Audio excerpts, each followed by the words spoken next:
Dowd says the taxpayer shouldn't be footing this bill. It's a current expenditure. They get money for people going to matches, and I think they should absolutely, essentially, and prioritise that the taxpayer gets his money back for these events. So I think it should be top of the list, really. Farmers are reminding the public about the emotional and financial impact of dog attacks on sheep. Sean McNamara from the Irish Cattle and Sheep Association says he lost 40 sheep during a series of attacks in 2018, and he's just lost 4 more on New Year's Day. He says people need to understand that even a treasured family pet can do huge damage if left unsupervised. It caused a lot of damage this time of the year. Like, you'd have a lot of sheep that'll sow lambs from them after, they'll abort and different things. Like, sheep aren't used to dogs running around the field. Like, what I see with dogs is they keep running after until they get the sheep into a corner, and then they'll attack. Till they get the sheep tightened up, they keep at them, and then they'll attack, and it'll be the cause of abortion. Some sheep can even die of a heart attack with the excitement of running after them. So when they're under such pressure, them heavy and lamb. That's it for now. All news updates are on our website. That's newstalk.com. Newstalk weather. Thanks to the AA. You can find our lowest car insurance price online, guaranteed. Staying cloudy in many areas for the afternoon, with the exception of bright or sunny spells in the east and south, some patchy mist and drizzle in western and northern counties, and top temperatures of 7 to 10 degrees. Now you're up to date on Newstalk. Off the ball. This is Newstalk. All right, you're very welcome back. You're listening to OTB Football Saturday. We're on the air till 5 o'clock this evening. All of this afternoon's 3 o'clock games in the FA Cup are underway. Dan McDonnell and Johnny Ward are alongside me, and we're streaming at the moment across YouTube, Facebook and on Twitter as well. Get your comments into us. Text us on 53106 or leave a comment on any of our social channels. We're at Off the Ball on all of our social channels. All of our football coverage as well is brought to you with thanks to Paddy Power. For information on responsible gambling, visit dunlewy.net. So, Dan and Johnny beside me, Happy New Year, guys. Happy New Year. Dan, we haven't seen you in a couple of weeks. Yeah, I have a couple of weeks off, yeah, so just getting back into it now. Starting, there's a sort of feeling of normality and regularity about Saturday sitting next to. Let it be known that Dan, great company, obviously, you know. Dan went to Leopardstown and didn't come here, and I went to Leopardstown but left early to come here. Yeah. That was last year. And you let everyone know about it last Saturday. Wasn't a good idea, because then one of my racing bosses was like, "I thought you were at Leopardstown." I said, "Oh, okay."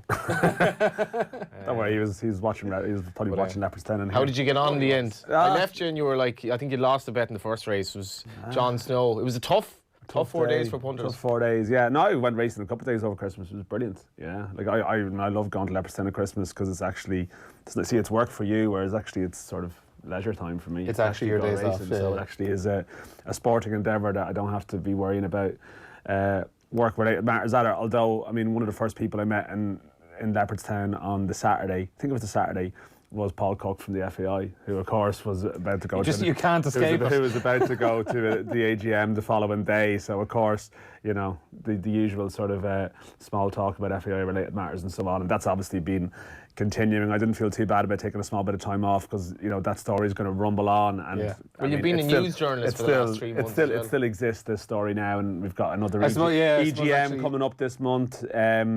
You know, the meeting with UEFA the 14th. I know there was a meeting between Shane Ross and League of Ireland clubs yesterday, and there's some details of that across the papers today. Not League of Ireland clubs, League of Ireland players, League of Ireland people. Yesterday, and you know, there's almost a timeline that's forming. You know, suggestion the independent directors might be appointed in the next week. Then you have the meeting with UEFA. Then you have an EGM to appoint a new president. So that's all in January. So it's not something that's going away, unfortunately. It is an awful shame, like that. The year of us, you know, Euro 2020 coming to Dublin and all that, that there is all this hanging around the place for the months leading up to it. Yeah, I mean, I heard a bit of your sort of a review or preview of the year earlier, and I mean, it is one of these things that, like, Euro 2020 in Dublin, while I don't like the idea of the tournament and the concept, and I mean, I don't even think UEFA like it, but they inherited it from, it was a Platini-driven idea. At the same time, it does have the potential to be something that's pretty special. To have a major tournament game in your own city, you know, in your capital city. Now the problem is that there's a very strong chance Ireland aren't going to be in it, as much as I'd love to be more optimistic about that. And what you possibly have in some respects, if you have this missed opportunity happening, like in a weird way, maybe that would be fitting. That so much of the focus over the last decade has been around sort of these big events, and they were almost used, the securing of hosting rights for this tournament was almost used to mask other inadequacies that existed, and it was almost viewed as a triumph, and I desperately hope Ireland qualify, and I think it would have the potential to be the sporting event of the year if they did. In fact, I think there's no doubt that it would be. It certainly will be. Would John Delaney go? It feels very unlikely. I would imagine no. No. I would think. I would imagine no. I mean, there's obviously UEFA business to play out there with him too. So, hey, we'll come back to this, I'm sure. Long way to go before we're seeing who's going to matches. Let's not start our sort of 2020 chat with a 30-minute FAI segue. I think we'll have plenty of time to do that again. Well, Damien Delaney is going to be with us in a few minutes as well. I might just run through... he is there, actually. He's with us at the moment. Damien, how are you? Happy New Year. Happy New Year, lads. How are you? Hey, Damien. Not so bad. Damien, I was just about to ask there, big result of the day so far in the FA Cup, Rochdale getting a draw with Newcastle, and before the lads started we mentioned Brian Barry Murphy, obviously proud Cork man. Would you have played with Brian down before? Yeah, Brian was a year ahead of me, 2 years ahead of me, so when I first got into the Cork City team, trained with Brian for a short period of time. A fantastic fella, and I'm delighted he's doing well. He's done a really good job, Ross. We saw they got the platform in the League Cup earlier the year at Old Trafford as well, and they acquitted themselves very well. Yeah, he shopped well. I mean, there's a lot of familiar names in their team today from a League of Ireland perspective. Stephen Dooley, Owen O'Connell, Paul O'Connell's cousin, who was on loan at Cork, but has played, most notably, I guess, played for Celtic.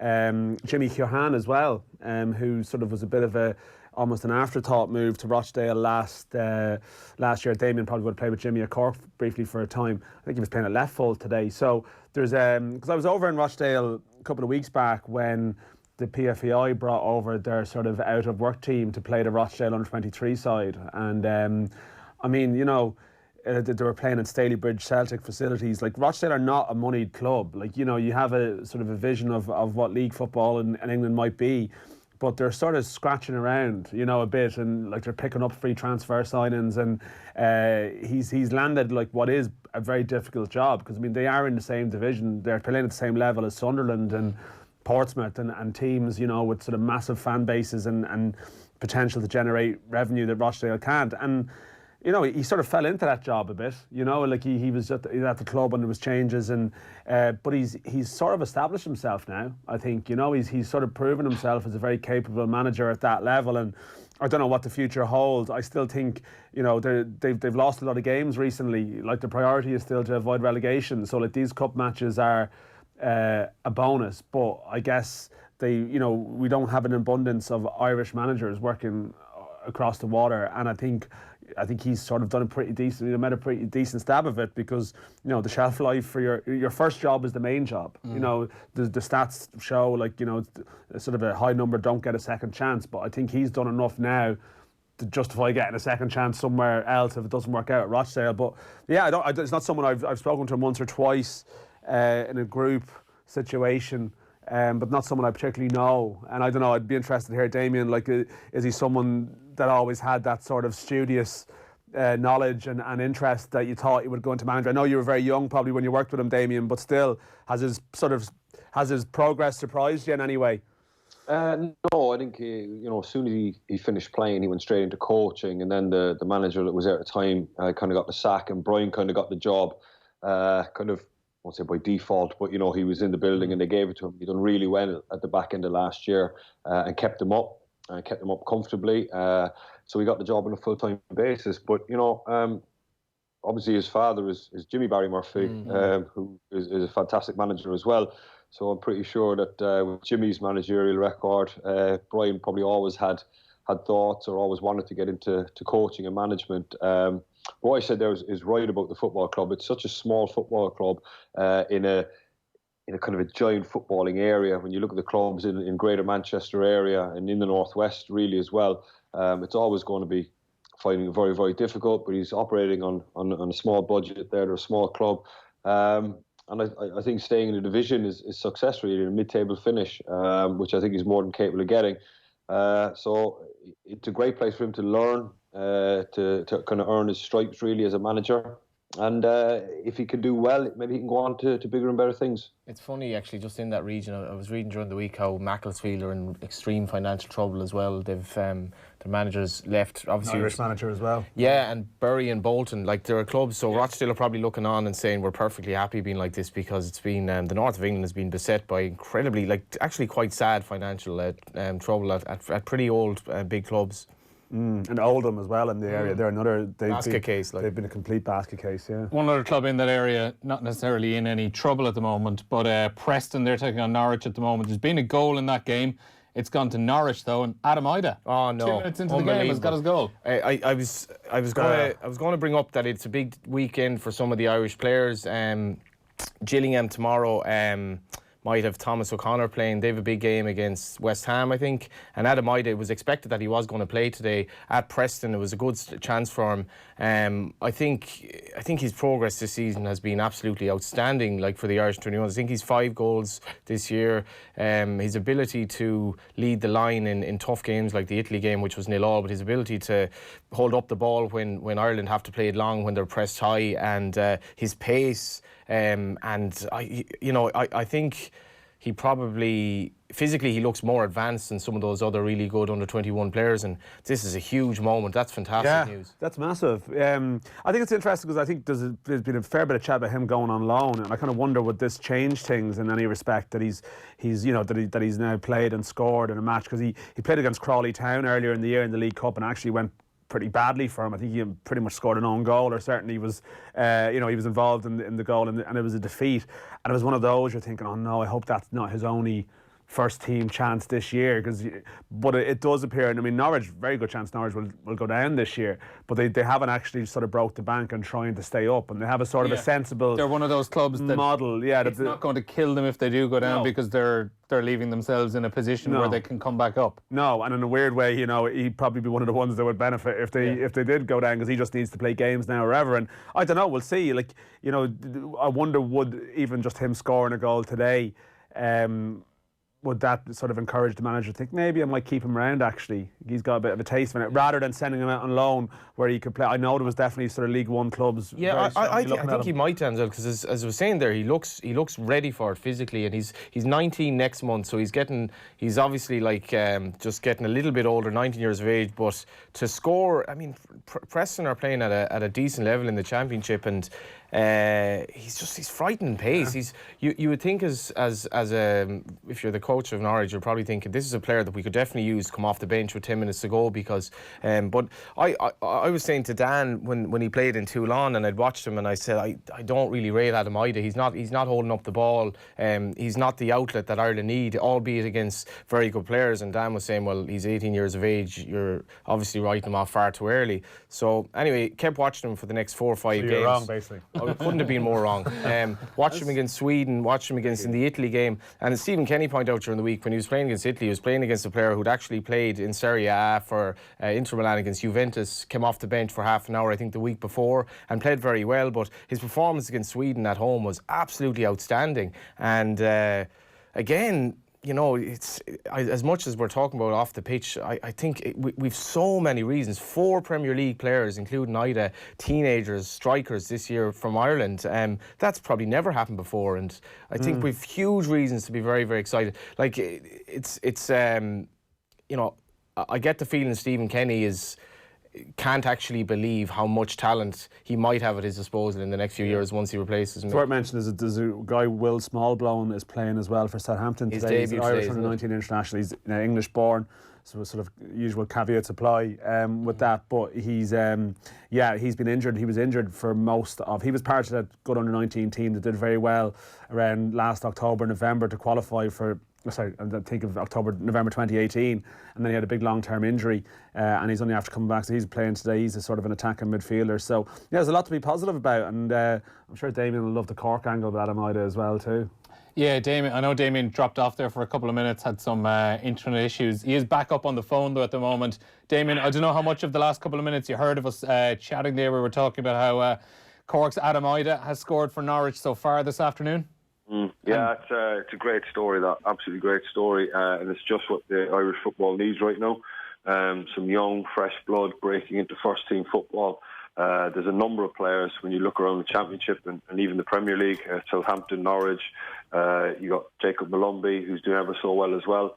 If these guys can kind of establish themselves, continue to doing well for the under-21s and continue kind of developing, because I think they're the first batch that are kind of coming through now of the young kids from that new kind of FAI pool, where the underage teams have been really, really successful. And obviously the next step for them is getting into a first team and playing regularly, and thankfully there's a number of them coming through. There's two. I would genuinely get far more wrapped up in the young players coming through than what's happening off the pitch. And I know that's a bit stupid to say, but everyone, I think, is fairly of the understanding the FAI is not going to be let just kind of be blown up and Irish football will be gone forever. Something will happen. If you look at the Irish under-21s, the fact that when they played Sweden, most of the team was under 19, and it's the depth of players as well there that we'll say Conor Coventry's getting a new deal at signed this morning. Signed a new deal at West Ham, right? So you have him. This is just in midfield alone. You've Jason Malumbi, who's played a huge part, I would imagine, in Millwall getting up to the top 6. You've Jason Knight, who was playing off the left the other night, who Kenny would see as a central midfielder, scored 2 goals for Derby the previous week. He's excellent. Yeah. He's 18. Conor Ronan came on against Sweden as a number 10, was possibly the best player on the pitch in the second half. Even young Thomas O'Connor is actually playing, as far as I know, he's playing centre midfield, left of a diamond for Gillingham, and he was playing left back in the Sweden game. And these are all players that are not necessarily, like some of these players aren't necessarily going to start for Ireland. And then you have obviously the strikers, like when Obafemi scored against Chelsea. Obafemi is quite possibly the 4th or 5th choice Ireland under-21 striker at the moment. Like Afolabi could be ahead of him if he were actually fit. And then you obviously have Parrott and Connolly and Adam Ida. And that's quite staggering, really. Like Obafemi, who's in the Goal of the Month competition for the last month, could be Ireland's 5th choice under-21 striker at the moment. Yeah, I think like you always want to try and rein in a small bit, like, because there is always that tendency that, like, we've seen sort of good players come through before and a lot goes wrong, but it is the volume of players that's there that's the most encouraging thing, because a couple will always drop off. That's just unfortunately the way it is. But there is enough depth there to overcome it. Now, it is cyclical to a degree. I mean, these are all the sort of generation of like 2001, 2002s, as some people, that's how they would refer to them, by their birth years, whatever. And there would have been a feeling that maybe actually the generation, the year or two after, maybe wouldn't be as strong. And it's just that a lot of these 01 and 02 kids are just brilliant. But I think the under-15s had very good results this year as well. So you'd hope that it's not just a coincidence. That it does just happen sometimes. You get a generation come along and they drive each other along. But it does seem like there's more method to it, and that hopefully we can get some kind of conveyor belt going. And it's sort of... It is a great, Damien said, it's a great pick-me-up for everyone involved in schoolboy football in Cork that was involved in Adam Ida's story. And, I'm sure morale for a lot of people around the country has been lifted by these stories, by Jason Knight, by sort of Aaron Connolly and from the people from the respective clubs who've played a part in their rise. I might just jump in here. We've a couple of updates to bring you. There's been a couple of goals in the game at Vicarage Road. Watford, last year's beaten FA Cup finalists. They're taking on Tranmere, and with the details, Andrew CHEAL. Watford 2, Tranmere 0. 2 goals in the space of 90 seconds. The second one from Nathaniel Chaloba. Absolutely dreadful defending by Tranmere, who had 2 chances to get the ball away, failed to do so on both occasions, couldn't get the ball out of their own penalty area when it fell kindly to Chaloba with about 18 yards. A shot in front of him, he let fly with his left foot. Keeper absolutely no chance, but where were the defenders? It's Watford 2, Tranmere 0. We also have an update to bring you from the Amex Stadium. Brighton taking on Sheffield Wednesday. Richard Newman. Brighton and Hove Albion 0, Sheffield Wednesday 0. A low-key start to this FA Cup third round tie. The Amex Stadium half full today, so it's been an odd atmosphere so far. It's Premier League Brighton with most of the possession, but Wednesday from the Championship have had the best chance so far. Jacob Murphy on loan from Newcastle, firing over from the edge of the box after good work on the left from Adam Reach. Plenty of changes made by both sides for this game. Albion, of course, looking to continue a fine recent FA Cup record, which took them to the semi-finals last season, but it's goalless at the Amex. Also going on at the moment, Fulham against Aston Villa. We can get the latest from Craven Cottage with William ESLER. Fulham 0, Aston Villa 0, and not a lot to say about this one, with little bit of a scrappy start and no real chances for either side. Fulham have looked the most likely to make something happen. Villa, though, looking like a side that did make 10 changes and not used to playing together. Fulham 0, Aston Villa 0. And also one more update to bring you on this trip around the grounds. Griffin Park is the venue, Brentford against Stoke, and that one's being watched by George Alderman. Brentford 0, Stoke 0, this FA Cup game with a number of changes for both of these championship sides, both prioritising, it seems, Brentford's fight for a place in the playoffs and Stoke's fight for survival. But it's the team that are fighting for survival, Stoke, who've looked the most likely to make something happen. They're finding space in behind the Brentford back three, yet to have a clear-cut chance or attempt on goal, but they are looking the most threatening and likely to break the deadlock here at Griffin Park, where it's Brentford 0, Stoke 0. And we actually do have one more ground to visit, Southampton against Huddersfield with Peter Hood. Southampton 0, Huddersfield Town 0. The game being played in the Huddersfield half, but Southampton have been unable to release Che Adams and Shane Long up front for a clear-cut chance. They defended deeply behind the ball and effectively, to be fair. Angus Gunn in the Southampton goal has not touched the ball, but he's about to get his first touch right now, which is a relief probably to him. Southampton on top. It's Southampton 0, Huddersfield 0.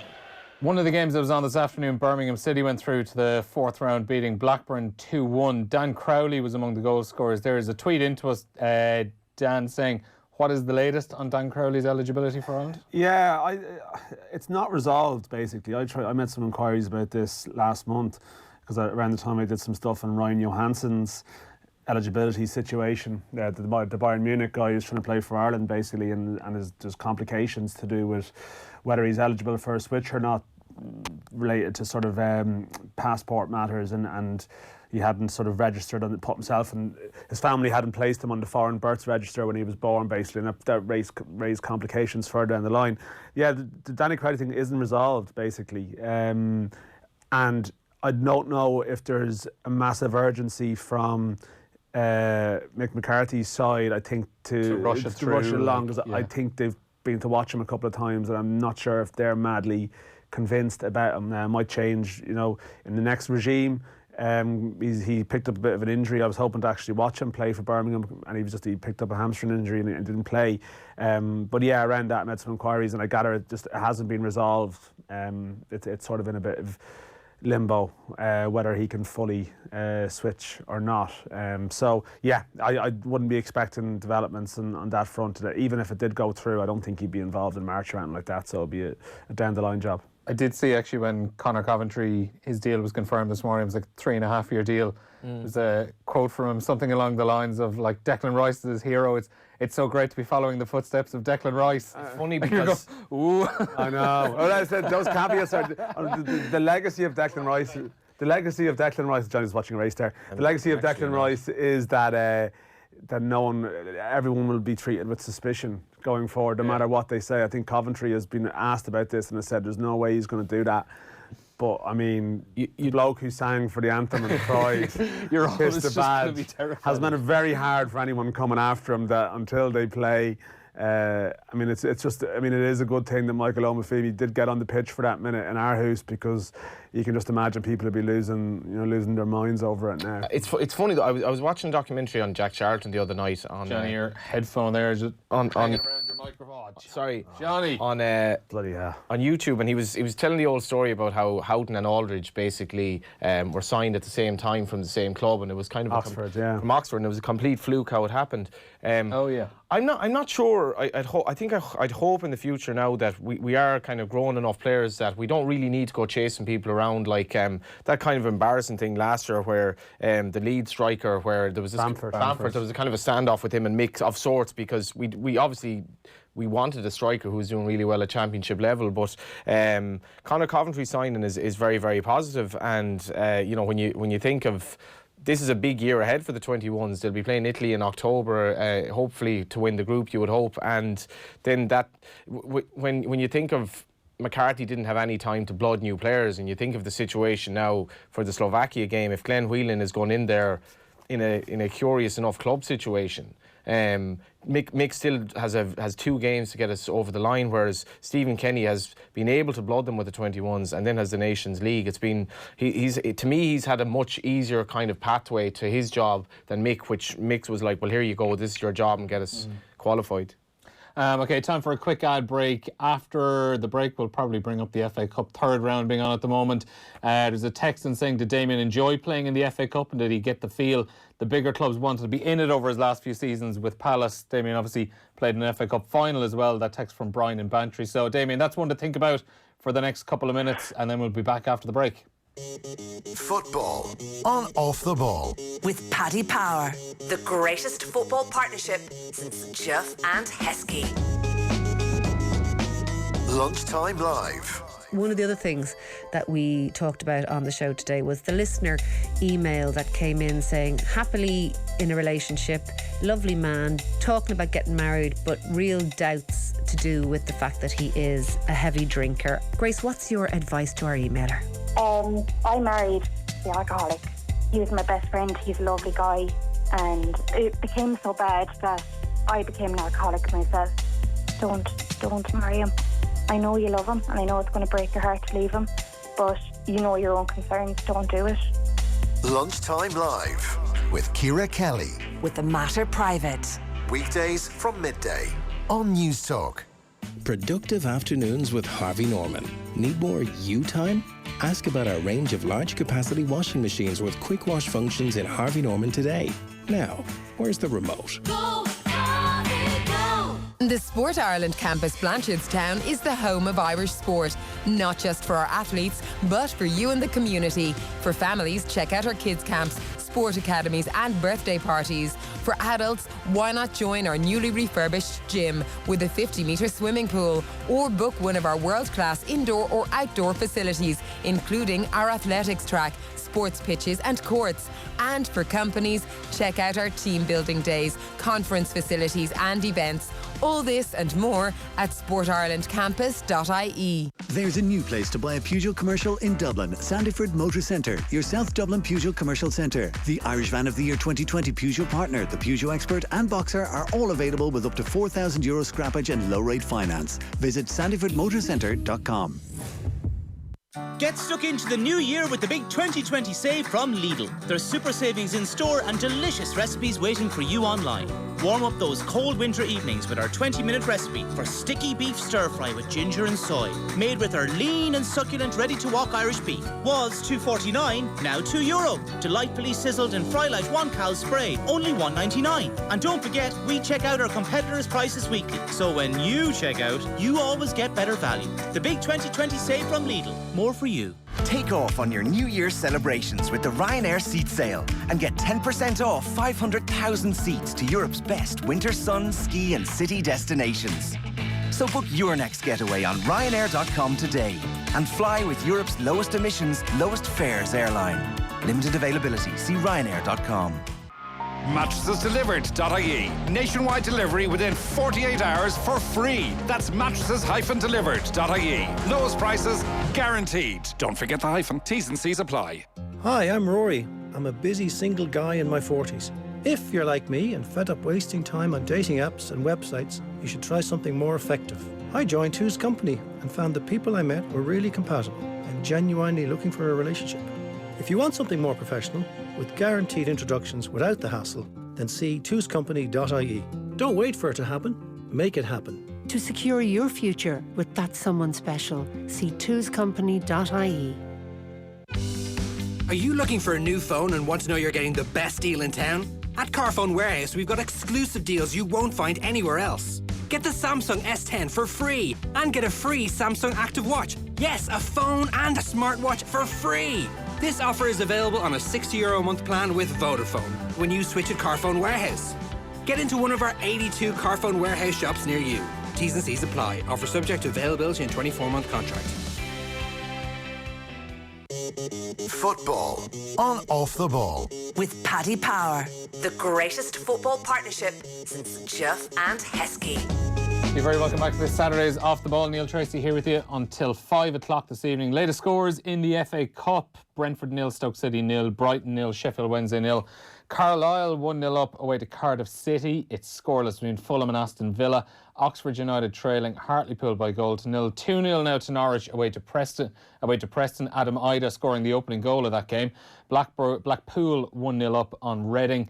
Scoreless between Southampton and Huddersfield, and it's 2-0 now to Watford against Tranmere Rovers. Damien, I put it to you just before the ad break there, one of our texters asking about your memories of the FA Cup, how much you enjoyed playing it. I imagine you've nice memories given you got to the final with Crystal Palace.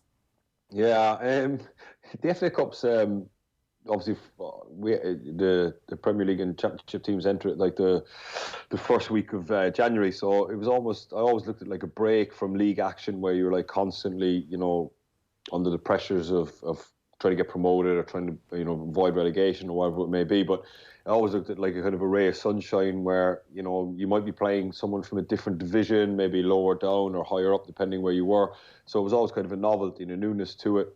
But then as you start progressing into the later rounds of the FA Cup, it starts affecting your fixture list. So, you know, you've games that are put off because you're still in it, and then you start having games in hand, and we're trying to avoid relegation, and you're kind of going, well, you know, we've games in hand, but we're not doing really well in the points.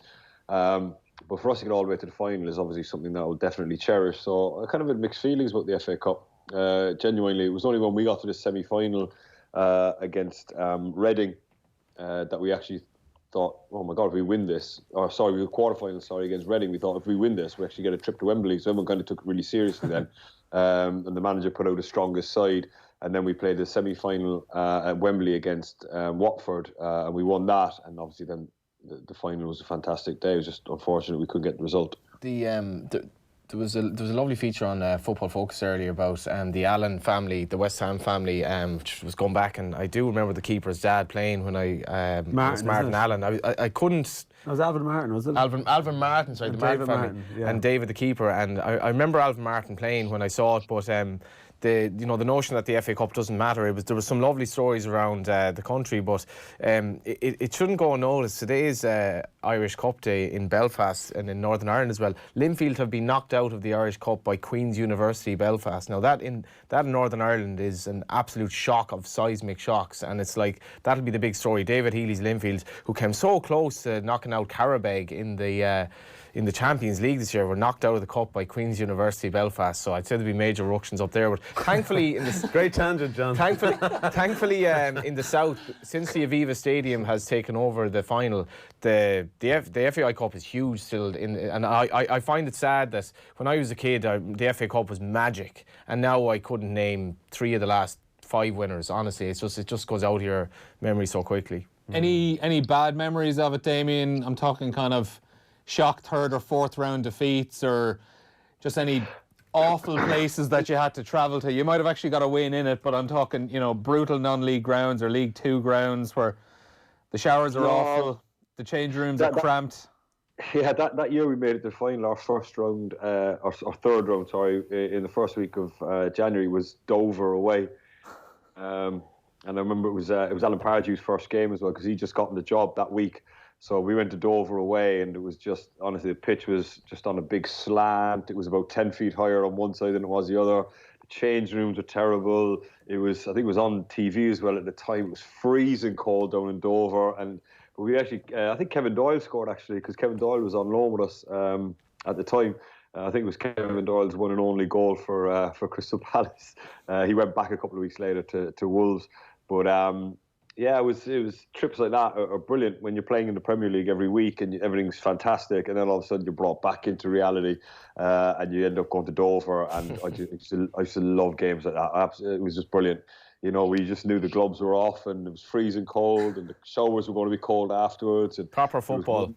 Yeah, there's one toilet for 25 players, and it's just I love stuff like that. But you know, do you remember what was was it when Wrexham? Wrexham beat Arsenal. What was your man that got the goal? Well, it was Mickey Thomas. Steve Watkin was the other guy. You remember the other one? Oh, I do. That's right. There was when I was a kid, I started following Liverpool. Graham Souness was manager, and they had this succession of going out in the cup to like lower league teams. It was like year after year. I think it was like Burnley, Bristol, all these like teams that were well down the table, and there was absolute magic about the cup at that day. When Man United beat Arsenal the day of the famous white suits, like the cup meant everything. I mean, it was apart from the league, it was like the cup final was the biggest day. Nobody would miss it, and it's sad that probably because of the Champions League that ultimately it doesn't get you into the Champions League. But do you honestly think as well, though, that with where they've placed the fixture the first week of January, which is a traditional spot, you've every Premier League team and every Championship team coming off the back of a run of something like 4 games in 10 days.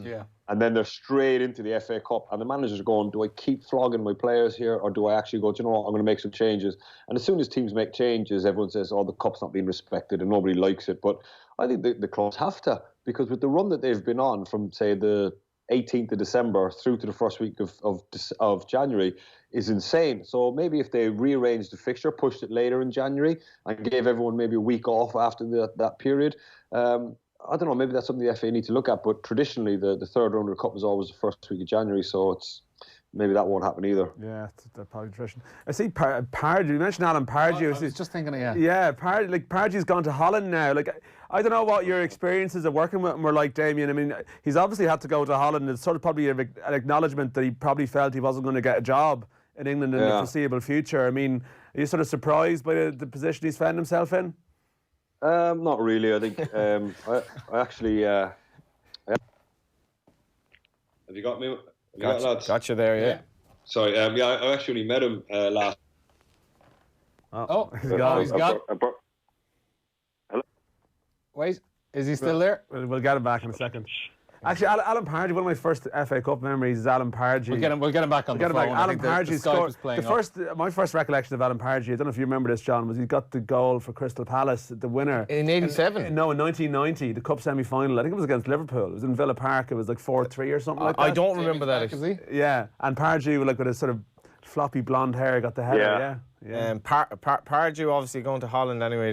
It sounded like you were about to tell us something spectacular there. And then technology intervened. Pardew was like, I'm going to can this. I'm going to intervene here. No, I was over in London last week for a birthday party, and he was at it.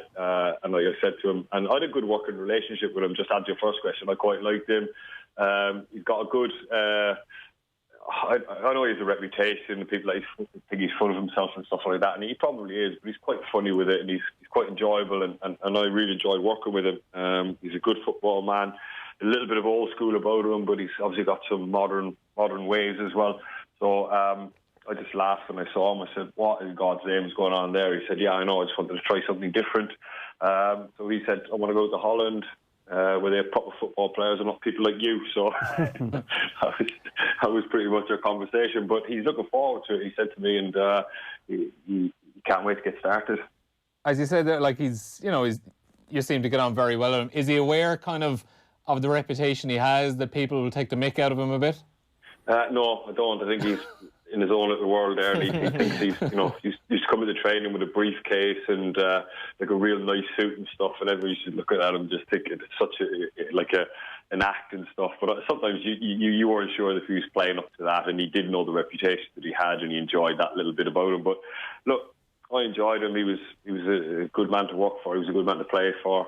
He's a good man manager.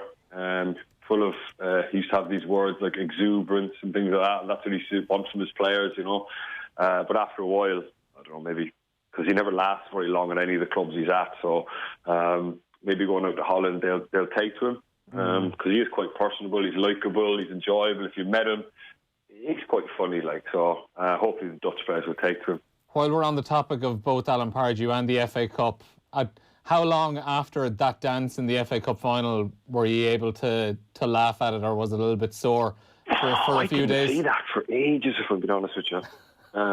Because obviously after the final, you don't really go on social media. You don't really, you don't check your phone and stuff. You just speak to your family and whatnot. But I think it was a couple of weeks later. I was on holiday somewhere and someone sent it to me, and I couldn't believe he did it. But that's him, really, to be honest with you. He doesn't care what people think of him, and he enjoys himself. But it was just a shame that we were 9 or 10 minutes from winning the FA Cup, and we couldn't get it done. Right, we'll move on. We have a goal also at Vicarage Road, a third of the afternoon. Watford against Tranmere. Watching that one's Andrew CHEAL. Watford 3, Tranmere Rovers 0. Roberto Pereira, the beneficiary of some more poor defending by the visiting side. This time an assist from Andre Gray and a left foot shot beautifully curling into the far post by Pereira, made it 3-0. Before that, Deli Bashiru and Nathaniel Chaloba both cashing in on that poor defending with shots from the edge of the area with the left foot and the right foot respectively. It's Watford 3, Tranmere 0.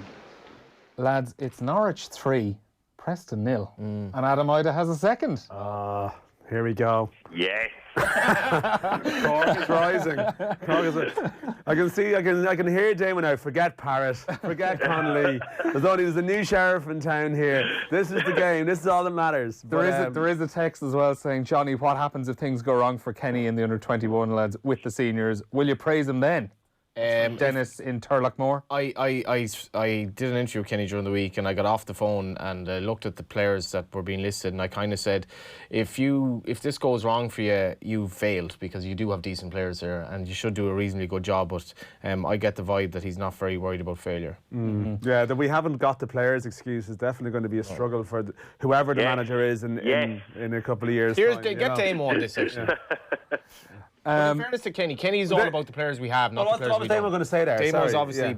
No, I'm just finally I'm happy that there's some enthusiasm about the young lads coming through, and hopefully this could be a pivotal moment or turning point in Irish football, and we can just take the ceiling off and move forward. And obviously that fellow who texted in about what if Stephen Kenny's a failure, I mean, you know, you can't ask questions like that. I think he deserves a shot. He deserves a go at it. He's going to bring all these lads through from the 21s, lads that have no fear, going out playing against Italy and just kind of unblemished from or undamaged from the kind of the atmosphere that's been around Irish football for the last number of years. So I say just get them all in and get them going, and let's move on. Yeah, I think it's a challenge for us, because we can be quite negative in terms of how we speak, you know, about as much as we can also then go to the Euros in 2012 and think we're going to win it or something, you know, that we can there's extremes of reaction. But I think we shouldn't be afraid of speaking confidently about the abilities of these players, because I think for so long it's almost become a self-fulfilling prophecy thing that you speak negatively, you have managers talking, we don't have the players, and then that negativity just it hangs over the team. And I think a big factor, and people are looking forward to the Kenny years, probably is that, you know, he is going to be positive and talk about the players, and you hope that the players will kind of respond to this challenge positively. Is it that we're getting excited that, you know, it's just felt for ages anytime there were young players coming through, we were talking about how they were good, resilient, confident young players, they were strong, but now we're talking about their skillful, their ability, you know, their ability, their technical ability, you know, their footballing ability, as opposed to just their physical attributes. Yeah, and that's true. And that's it. You know, you're watching clips and bits and bobs and things that Ida's been doing. I also think that you hope that they'll be good for each other as well. I know we joke about it there, but even, you know, if Ida might, I doubt he does, but let's say he feels got a lot of hype about Parrott or whatever, you know, hype about Connolly. Don't forget me. You know, I'm pretty good, and that actually that they drive each other on together, and that rivalry between them, it's no coincidence that you have these generations that come together. I'm sure, you know, Robbie Keane and Damien Duff and whatever, they probably all had their own little rivalry between them, you know, and who's broke through first, or who's made their debut first, or, you know, who's made their senior debut first and their first goal, whatever it might be.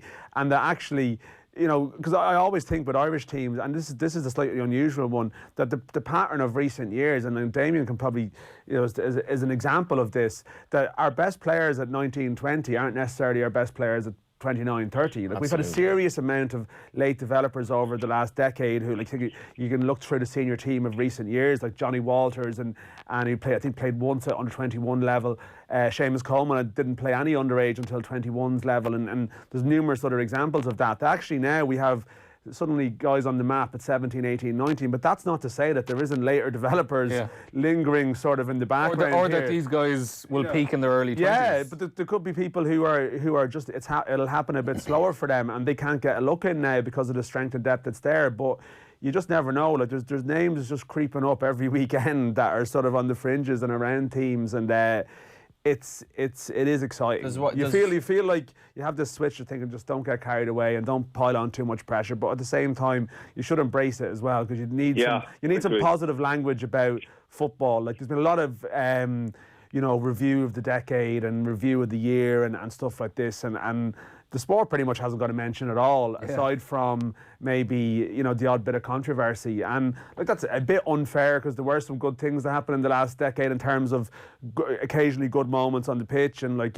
Dundalk and Rovers in Europe and whatnot. But it feels like everyone has suffered, and you just hope that there's something to really excite us into the next decade, so that 10 years' time it's at the centre of it, where it should be. I'm not making Stephen Kenny into be some saviour here. He's very fortunate that he's landed on a golden generation of under-21 players. But the under-21 players that are coming through now, and I guess the players at under-19 level, they've been coming through a system where they go out playing Italy and Tala thinking that they're favourites, and they will go 1-0 down in Sweden, absolutely batter Sweden and win 3-1. They'll go 1-0 down in Tala, absolutely batter Sweden and win 4-1. So they don't have any sort of inhibitions about where they're going here. Whereas Irish teams have been told, like Mick McCarthy said he'd bite your hand off to be in with the shout going into the last game and to take a draw away from home. That's not the way Stephen Kenny operates. So when Ireland play Italy at the end, when Ireland played Brazil in Toulon, there were 25-1 shots in this summer. And Kenny said, we're not going to be we're not going to be holding back here. We're going to be going out thinking we win the game. So these players that are coming through, when you have the Slovakian manager saying this week that Ireland play a typical British style of football, it's my firm belief that in 2 or 3 years' time, the Irish British style of football will be completely gone and unrecognisable, and we should never be ashamed that we're Irish and think we can't play, because it's not true. Well said, but I completely agree with that. I just think as well that if we go in this new direction and these young lads can get established at senior first team level, the sky is the limit for us. Right now the way we're going about things, we've kind of hit a ceiling, or we can't progress anymore, and football is moving away from us. But I just think these kids are technically good enough, physically good enough, but from what I've seen of all the under-21s, they seem to be tactically good enough as well. There you can see clear patterns emerging, players being in the right place at the right time, making the right choice, the right pass at the right time. So that just shows that they're pretty intelligent guys, and they can take information on board. And I just hope that the likes of Ida and Aaron Connolly and Malumbi and all these guys can stay at first team level, because once Stephen Kenny gets those guys in with the mentality of we're going to go and play football, and we're not going to take a backward step here, and we're not playing for a draw, we're not biting anyone's hand off, or managers complain the players aren't good enough. I mean, could you imagine how soul destroying it must be if you're sitting in a changing room and your phone starts beeping with updates, and the manager just said in the interview outside that he doesn't believe that he has the players to do certain things, or the players aren't good enough. Do you know what's absolutely soul destroying? Do you know what's the interesting thing as well, where I think this is kind of flipped, where one of the I suppose questionable things of Kenny coming in as the Ireland manager was that when Kenny took over Shamrock Rovers, it really did not work out, and they weren't his players. And one of the oft-mentioned fears about Kenny coming in is that how is he going to manage Premier League players? I think this is completely flipped now, where those Premier League players know fully well that Kenny has complete faith in all the young players that are coming through. So it's like, well, if I'm not going to perform here, my place is gone. I probably have to prove myself to Stephen Kenny that I'm good enough to hold my place, rather than he has to prove to me that he's a good manager.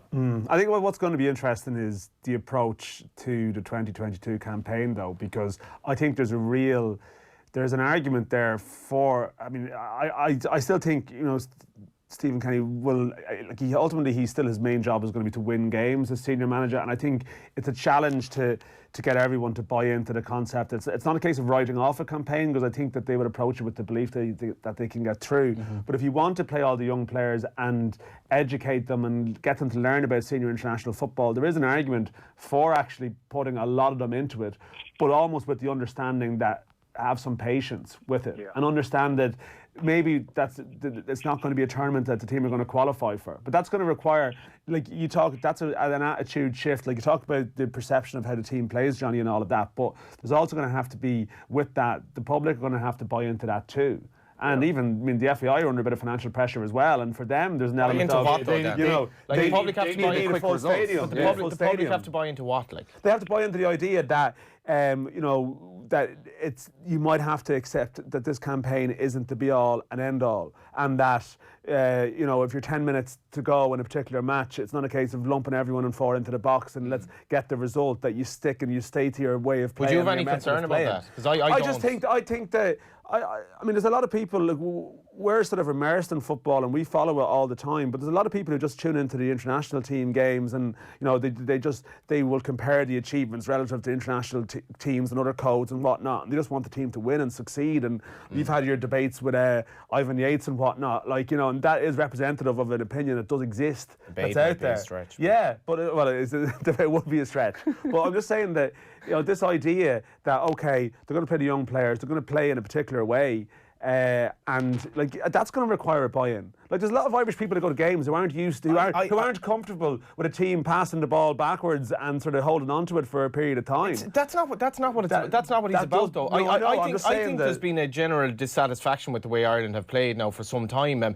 Even granted, when we won in Wales that time, and I said still going to be loads of people looking for the lump the ball into the box, John. But even when you go to Ireland games now, and the Denmark game wasn't bad, and there was a bit of passing. Like the crowd did warm to the odd bit of nice play where Horan will play a good pass. You can feel in the crowd that there's an appreciation. Like, Dan, the people who watch Ireland, they're watching Premier League or they're watching something. They're watching good football, and I think we're beyond the point of accepting Ireland playing really, really unattractive football. And I'm not saying Mick has been playing really unattractive football, but we've had a succession of managers, with the possible exception of Mick initially, who didn't really want us to play football. They just want us to get results. Okay. And they didn't believe we had the players, and they might have been right, but they didn't believe we had the players to play attractive football. Kenny not only believes that, but he has the players. So, and I think the crowd will, if the 21s goes well this year, if I'd have scored 2 goals today, I've watched both of them here, one from about 40 yards into an open goal on his left foot, the other with amazing pace. You've Troy Parrott, everyone is latching on to 21s. I think people are buying into the idea that Stephen Kenny is going to have us play a lovely brand of football. I think most people are fed up with the way we play. I get that. I'm just saying, and I'm on the same page with a lot of this stuff. I'm just talking with the realities of what would happen is that if the team is playing nice football but hasn't won in 6 games, there will be an impatience that kicks in. I don't think that'll happen. If there's an understanding that the team, you know, that this is all part of a plan, I just think that will take time. Need a bit of patience. Because that hasn't been done at senior international level by Ireland in recent memory, in our memory, where you've actually had this philosophy of, well, they're going to play in a particular way, they're going to try and change the style, but it might take a campaign. Yeah. And as a result, you just know that if there was a winless run of 4, 5, 6 games, there is going to be pressure, no matter no matter how much you feel it's part of some project or plan. That's just something we're going to have to acknowledge, that we can't, you would be very optimistic, but it's possible, you know, the young lads might come in and they might just find it hard at first, you know, and people have to be patient and willing to accept I don't think they lack for self-belief anyway. No, listen, you're predicting it's going to just take fire straight away, and I hope that's the case. Well, Richie McCormick says we're going to win a trophy under Stephen Kenny on Twitter. Well, there you go. That's a big going to shout happen now. then. That's a big. Maybe if they brought back that tournament that Jack's team played in Iceland, the 3-team tournament or something like that. But, yeah, I just think we did win a trophy under Trap, the Carnation Cup. We did. I think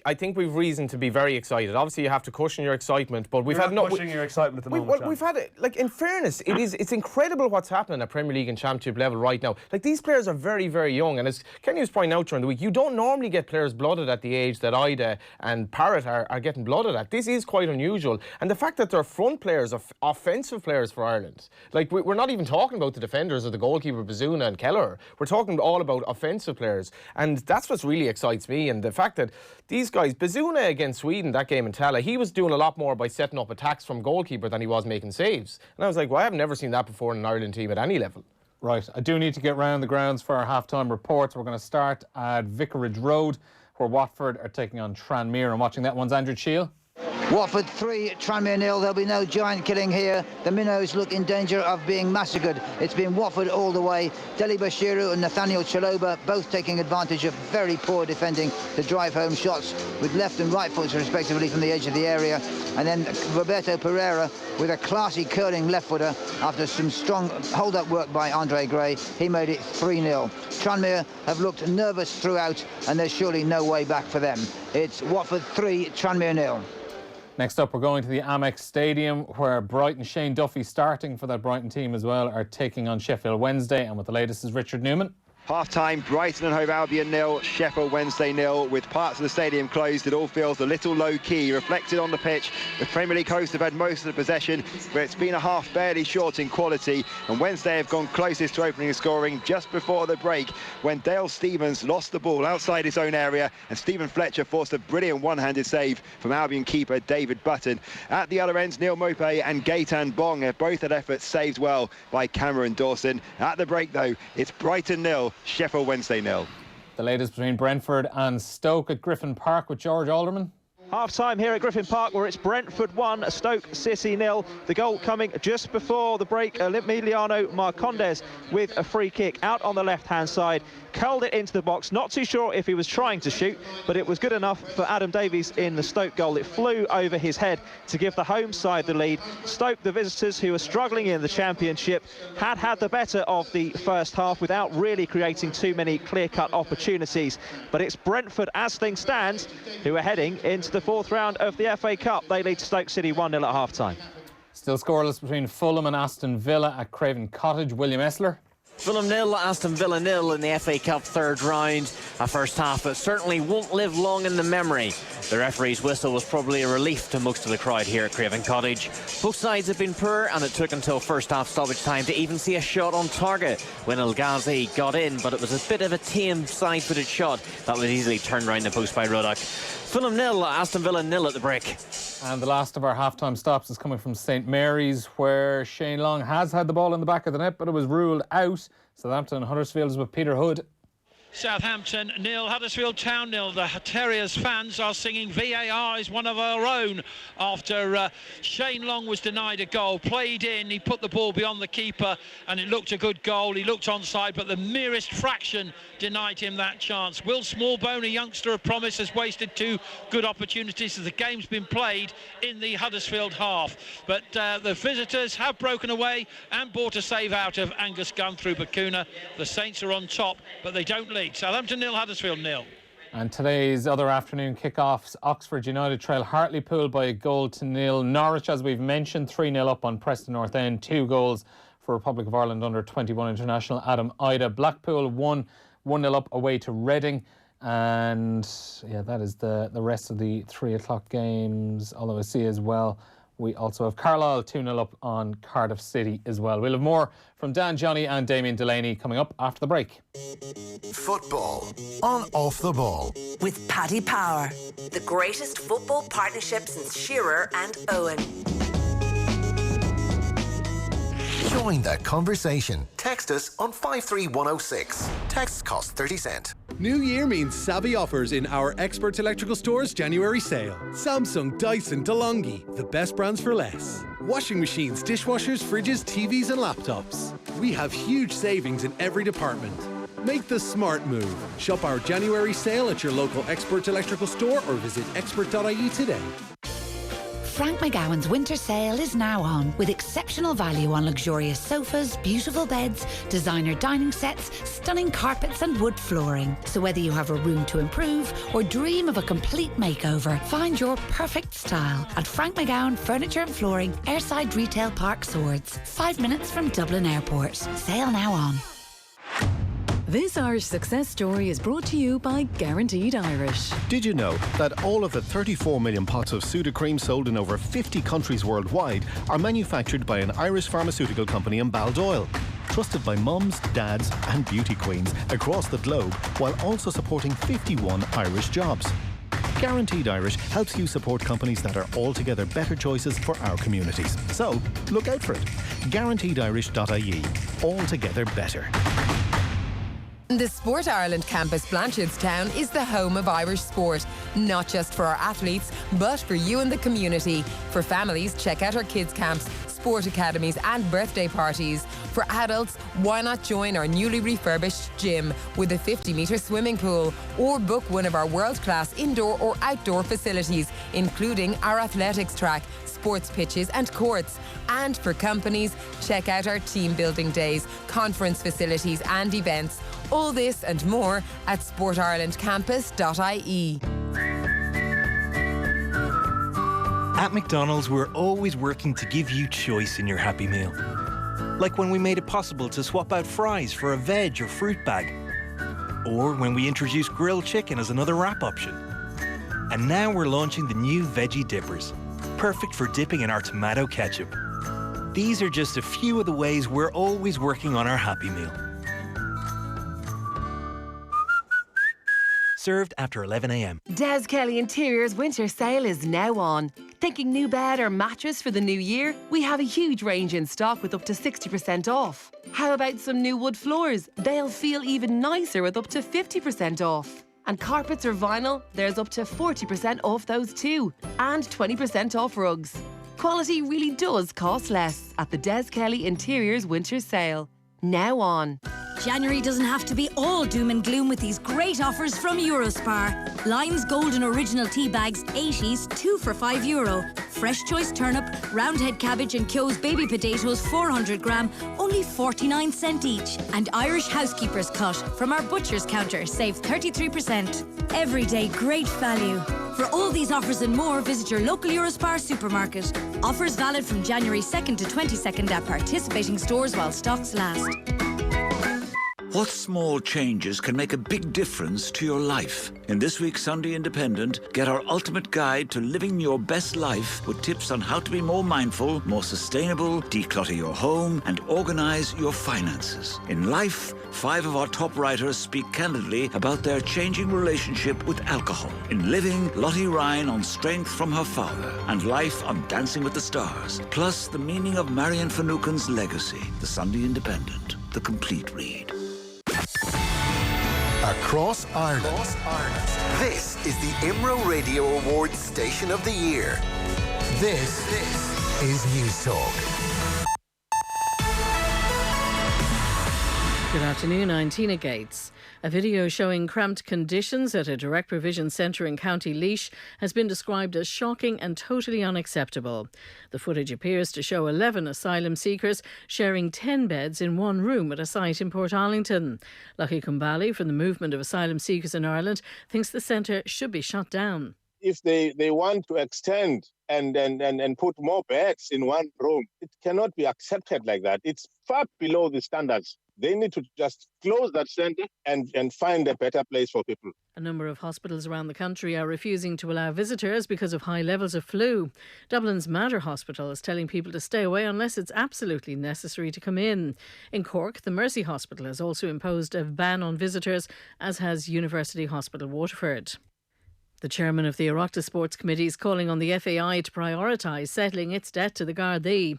It emerged yesterday the cash-strapped association owes the force nearly €360,000 for policing duties at international games. Fine Gael TD Fergus O'Dowd says the taxpayer shouldn't be footing this bill. It's a current expenditure to get money for people going to matches, and I think they should absolutely, essentially, and prioritise that the taxpayer gets his money back for these events. So I think it should be top of the list, really. Farmers are reminding the public about the emotional and financial impact of dog attacks on sheep. Sean McNamara from the Irish Cattle and Sheep Association says he lost 40 sheep during a series of attacks in 2018, and he's just lost 4 more on New Year's Day. He says people need to understand that even a treasured family pet can do huge damage if left unsupervised.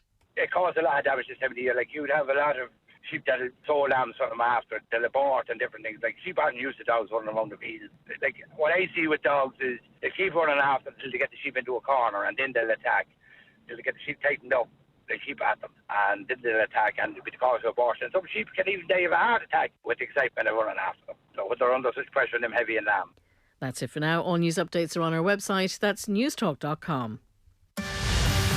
News Talk Weather. Thanks to the AA. You can find our lowest car insurance price online, guaranteed.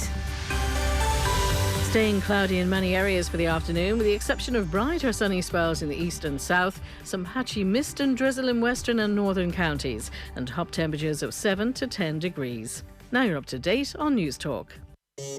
Football on Off the Ball with Paddy Power, the greatest football partnership since Shearer and Owen. All right, you're very welcome back to OTB Football Saturday. 1 more hour coming your way on Off the Ball this evening. Neil Treacy here with you until 5 o'clock. We are streaming live across all of our social channels at the moment, YouTube, Facebook and Twitter. Get your texts into us on 53106 or leave a comment on any of our social channels. And as always, our football coverage brought to you with thanks to Paddy Power. For information on responsible gambling, visit dunlewy.net. I'm here with Dan McDonnell of the Irish Independent, Johnny Ward, and former Republic of Ireland international Damien Delaney, who's on the phone. Lads, I want to see, do you know this? Our producer Dahi, he just threw a little question into the curveball, as it were. A little bit of trivia into the document here. You might know this. I didn't at the time. He's given me the answer since, though, so I do know the answer. But Ireland's top 2 scorers in the FA Cup are both on 12 goals. Robbie Keane and who? Paul Hammond? No. Is it recent generation? Like, is it someone? Is it Shane Long? It's Padraig Hammond has 11. Right. He's one off the Irish. This other player is still playing at the moment? No, he's retired. But he's a recent player. Shane Long back on 10. Ian Rush has the all-time record in the FA Cup, 35 goals. Damien, any guesses to throw out? Damien Delaney? Geez, that's Damien Duff, no? Or... No. Walters? John Walters. That's who it is, yeah. I was trying to think. It was when Liverpool got to the cup final in 1992 against Sunderland, John Byrne, who was like an Irish fringe player, he scored in every round all the way to the final. That was a big part of the build-up to that final. John Byrne. So, I mean, he got at least 6 goals that year then or whatever, you know. Yeah. But, no, Walters, okay. We obviously have a change here at halftime. Aaron Connolly's on for Brighton. Yeah. I want to get Damien's view on this. This is a bit of a bugbear of mine.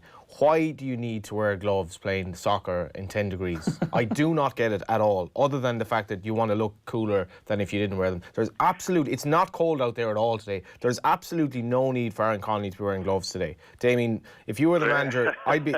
Johnny's already turned on this young crop of players. I love Ida, but it's Connolly. I'm not sure about him. No, the thing... Remember when Roy Keane wouldn't sign...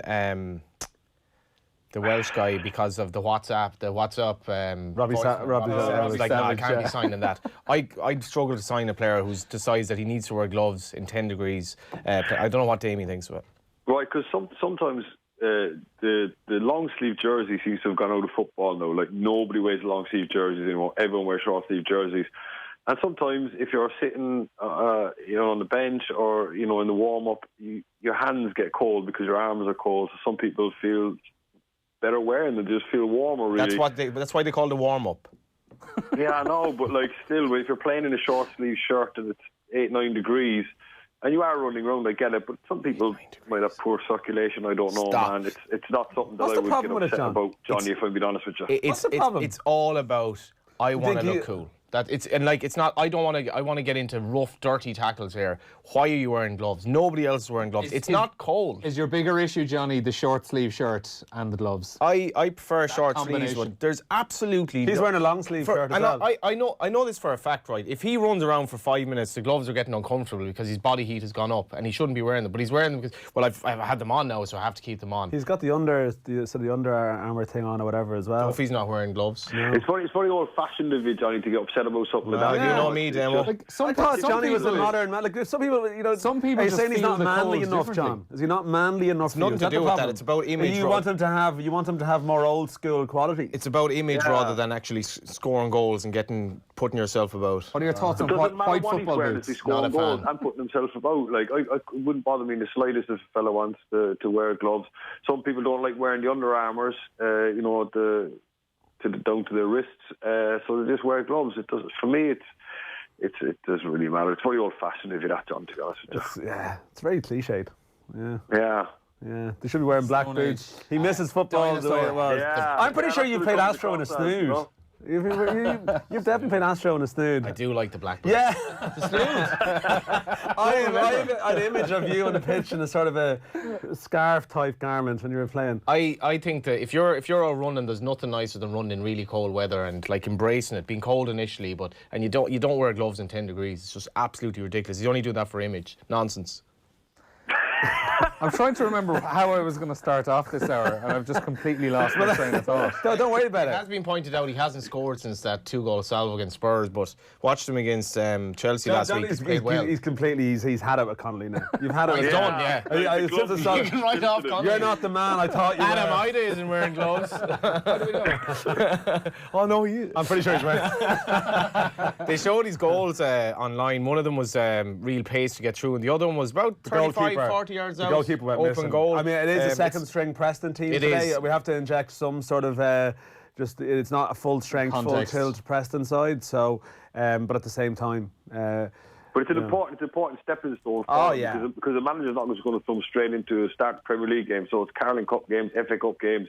Can he handle that? Can he acquit himself well? Do we think he's ready for a step up? And he's clearly shown today that he is. So, I mean, I wouldn't be surprised at all if he gets a lot more minutes in the Premier League between now and the end of the season, especially if Norwich are going to be relegated. It could be great for him because he could play 40, 50 games next season in the Championship. A couple of texts on the kind of discussion we were having before the break. As you were saying, Dan, people might have to be realistic and be patient a little bit, as Brian points out. In fairness, people have been patient with the Irish football team for nearly 20 years at this stage. So there's that. And we haven't been patient. We haven't. Like Dan has made this point before. We've never said like let's give up a campaign. Yeah. Well, there's never. It's always like we're kind of cash strapped, so we need to qualify for the next tournament. There's never been a plan beyond winning the next game, and as has been pointed out, like. We're far too beholden to this. Let's judge how football is in this country by how the international team are doing. And we've never really looked. I think this is the first time where we really have. Like the under-21 team was an absolute joke. Like it was an absolute joke. We've never qualified for a major tournament and didn't put any faith in it. And now all of a sudden we can see what these players are doing. The 15s, 17s, 19s are showing real promise. And all of a sudden we look like we have a pathway. Maybe Ruud Doctor has had something to do with that. I think he probably has, to be fair. But at least now we have a pathway where we can be a little bit patient, I think. You've opened up a can of worms here now, Johnny, I'll be honest, with the text coming in. Messi always wears a body warmer and he plays in Spain. I don't think he cares much about looking cool. Johnny? Does he wear gloves in 8 degrees? I've seen him wear gloves. In 8 degrees, 10 degrees? I've seen him wear gloves, yeah. There's no reason Aaron Connolly's wearing them just but to look cool. That's not true. Like that is absolutely true. That's just... Honestly, Johnny, I'm surprised at you. You know, I mean, the generation is today, they want to wear gloves, they want to look good. Leave them. If it makes him happy and it makes him play well, I don't care if he wears, a snood or whatever he wants. Do whatever you want, kids. Just run around and do your job. Johnny's going to walk out now onto the street and like tell kids to take earphones out of their ears, and he's going to go onto the bus, get off your phones. Get to a pub and go, no, we only want Guinness on tap here. We don't want anything else here. You want to go back to a different time. Like, why are we even watching this in Sky? There should be 4 channels, you know? Some lad wearing gloves is going to deck me. I do regret the loss of the black boots, so just looking there, nobody's wearing black boots anymore. Let's get a new topic. Johnny's always been a stickler for tradition. The Adidas World Cup, you can't beat them. Yeah. Right, one more on the young players. Obviously, Troy Parrott is someone that was spoken about in the last couple of days. Jose Mourinho has been asked about him. Probably a good chance he's going to feature this weekend in the Cup, but it looks like long term he's in a bit of a no man's land with Spurs because he's not going to be getting the minutes with Harry Kane out injured, but Jose Mourinho doesn't think sending him out on loan is going to do much either. He's so young, in fairness to him, and it was fairly obvious versus Ida that Ida was definitely physically more ready. And with Parrott, if the belief is that he's not ready, I'd much prefer to take a slowly approach. He's so young, 17 years of age, so I wouldn't, as much as he scored a lot of goals for Spurs underage.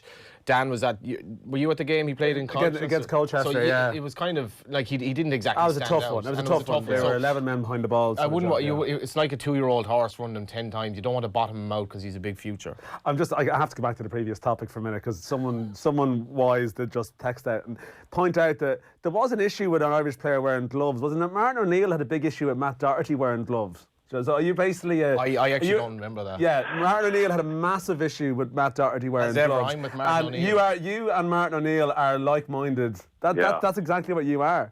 Yeah. You tell stories about Brian Clough now as well. You can do an impression anyway. Don't think they're that's exactly. How many European Cups have you won, Johnny? So Mr. Stephen Kenny here has actually turned out that you identify a bit more with Martin O'Neill in terms of your attitude towards modern footballers. Yeah. Is that correct? Yeah. That's what you are. Yeah, absolutely. That's basically what you've been exposed as. I'd marry like conservative and modern values, you know, as a football manager. What do you make of Troy Parrott? Sorry, I just. Why are you talking about Sorry, gloves? it was actually Nathan Murphy sent me that message. So he did point out that you are a fraud on that topic. You know, if you were a scout, like, and you were sent to watch a player, that'd be something that'd be on my mind. It's like he's more worried about his image than he is about. Right, I would suggest you have. Stop, William, man, you're making it worse. With the shortest lived scout of all time. What's his scouting report like? Not much about the match, but there's quite a bit about what he was wearing, though. Johnny, he got 3 goals in the second half. Oh no, he's gone home. He was wearing a body warmer. I had enough of it. Sean Gavin has just texted in. We have a Christmas tournament at home played in Newbridge on the 26th every year in really mucky conditions, and he just texted in, no one wears gloves in the Christmas tournament. He's right there. Can't afford them. Yeah. I'm going to break away from this. That's I'm going to break away from this and get a couple of goals. We're going to start at St Mary's. Deadlock's been broken between Southampton and Huddersfield with the latest is Peter Hood. Southampton 1, Huddersfield Town 0. A goal for Will Smallbone on his debut, a youngster who Ralph Hasenhüttl says has got a great future in the game. Brilliant header back by Shane Long, set him up for a left foot shot and he drilled it home. Southampton 1, Huddersfield 0. Mad. It's just, if we Johnny's just gone looking for photos on PA Images to see what he's wearing this afternoon. He's googling Will Smallbone frantically here. If we were doing the boys in green music that we were doing earlier on, only Premier League, Premier League. Be a busy day. Terms and conditions have been the good people at Off the Ball have the Irish lads get a strong run out in the not today. The Irish players get a strong run out in the FA Cup third round. Also a goal of Craven that'll go down unnoticed almost. He was on the bench last week, Smallbone, in the Premier League game as well. So it's not just that he's knocking on the door in the cup match when everyone is sort of switched off. He was on the bench in a Premier League match. So yeah, hopefully. So that could be our 5th teenage striker. But no, he's a midfielder. He's a midfielder. Okay. There is a goal at Craven Cottage. First goal of the afternoon there as well with the latest Fulham and Aston Villa. It's William ESLER. Fulham 1, Aston Villa 0 in the FA Cup third round, and the upset is on. It's Fulham's first shot on target in the match, and what a shot it was. Anthony Knockaert cutting in from the right wing onto his left foot and then curling it into the top far corner. A beautiful strike to give Fulham the lead. Fulham 1, Aston Villa 0. It's one of those games, it's not necessarily a shock. No, I think Williams got a bit excited there. There's sounded like he wanted to go home in the first half. There's a handful of places between them in the English football ladder. The shock is not on there at all. A mild surprise. Fulham against Villa is. Yeah. I have to say now, I know like nothing about Will Smallbone. So where is this lad at in terms of where he might fit in, or? Yeah, no, he's an attacking midfielder. I'm not going to pretend to know a huge amount about him other than because there was a gang of them from Southampton in that 19s squad the year before last. Because Afolabi was at Southampton at the time. There's another player. I'm trying to think his name escapes me at the moment. Another attacking midfield player. And yeah, he's he was very well thought of, and he's just coming back from a long injury. I think in December he came back and played for their 23s. But yeah, an attacking midfielder. He's scored quite a few goals along the way. Beyond he's 1,040 followers on Twitter. Yeah, I'm sure that'll be going up by the end of the day, I assume. But I don't know a huge amount more besides that, you know. 1,041. But there you go, and that's his most important one thus far, I would say. But yeah, we'll just have to see. I mean, again, it's a bit like Damien said that.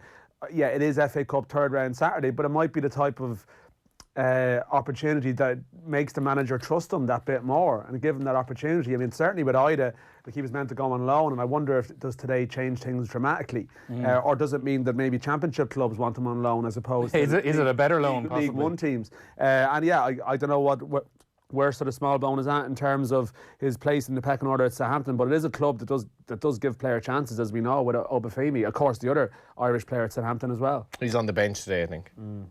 Can I just ask there, did Johnny really make a judgment on how many Twitter followers he has? He's got a problem with fellas wearing gloves as well. That's a very good point. Oh, you're such a dosey. That's not. Johnny is like, Damo, you can sign off to him. That's you're completely misrepresenting what I'm trying to say here. Rather than googling him or going on looking at his goals or his history, you've checked his Twitter following. Show me your medals, you know. No, I was just like, this is beautiful, like a player who could explode onto the scene, and that's how kind of, I suppose, unheralded he is at the moment. Screw you, Dame, actually. I'm disappointed in that. The book is off. He's wearing a hoodie in his profile photo. Are you okay with that? Is that fine? I like hoodies. Yeah. He's not playing football. He's Maybe out. a suit would be more appropriate now. Should be turned up in a suit. I'm with Sean Gavin. Nobody plays in our Christmas tournament wearing gloves. That's cold weather, I'm telling you, on the mucky pitch. We're going to give Johnny a few minutes to settle down, get him a glass of water. Again after that, yeah. And we'll just take a little break for now. Football on Off the Ball. With Paddy Power, the greatest football partnership since Shearer and Owen. Moncrief. So this wine here, which is groin-strainingly heavy, the bottle trying to convey its weight in that. I would suggest don't lift it with that part of your body. If you lift it with you're pouring it wrong if it's groin-strain you're getting. Moncrief. With the all-new Dacia Duster. Weekdays from 2 p.m. on News Talk.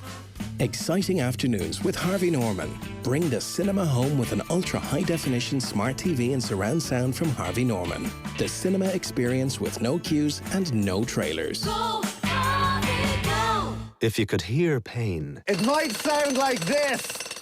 Or this. And it can make you feel like this. You can't hear pain, but you can hear the sound of pain relief. Panadol Extra is up to 30% more powerful than standard paracetamol, so it can treat tough pain, which means you can get back to being you. Panadol. When pain is gone, life takes its place. Panadol Extra 500mg, 65mg soluble effervescent tablets. Contains paracetamol. Always read the label. Thinking of a new car for the new year? On Dundeel, it's never been easier, with Ireland's widest selection of cars from trusted dealerships. Whether it's warranties or monthly finance, we have every option available for you. Thinking of changing your car? Think Dundeel, Ireland's largest car showroom in the palm of your hand. Switch to Sky Broadband now and come home to ultra-fast speeds of 1 gigabit on our best ever Wi-Fi. So while you get lost watching a movie in the living room, online gamers can set records in the attic. And chefs can stream inspiration in the kitchen. To switch to our best ever broadband from just €35 a month for 12 months. Search Sky Broadband today. Availability subject to location. Set up fees, terms and conditions apply. For more info, see sky.ie/speeds. At McDonald's, we're always working to give you choice in your Happy Meal.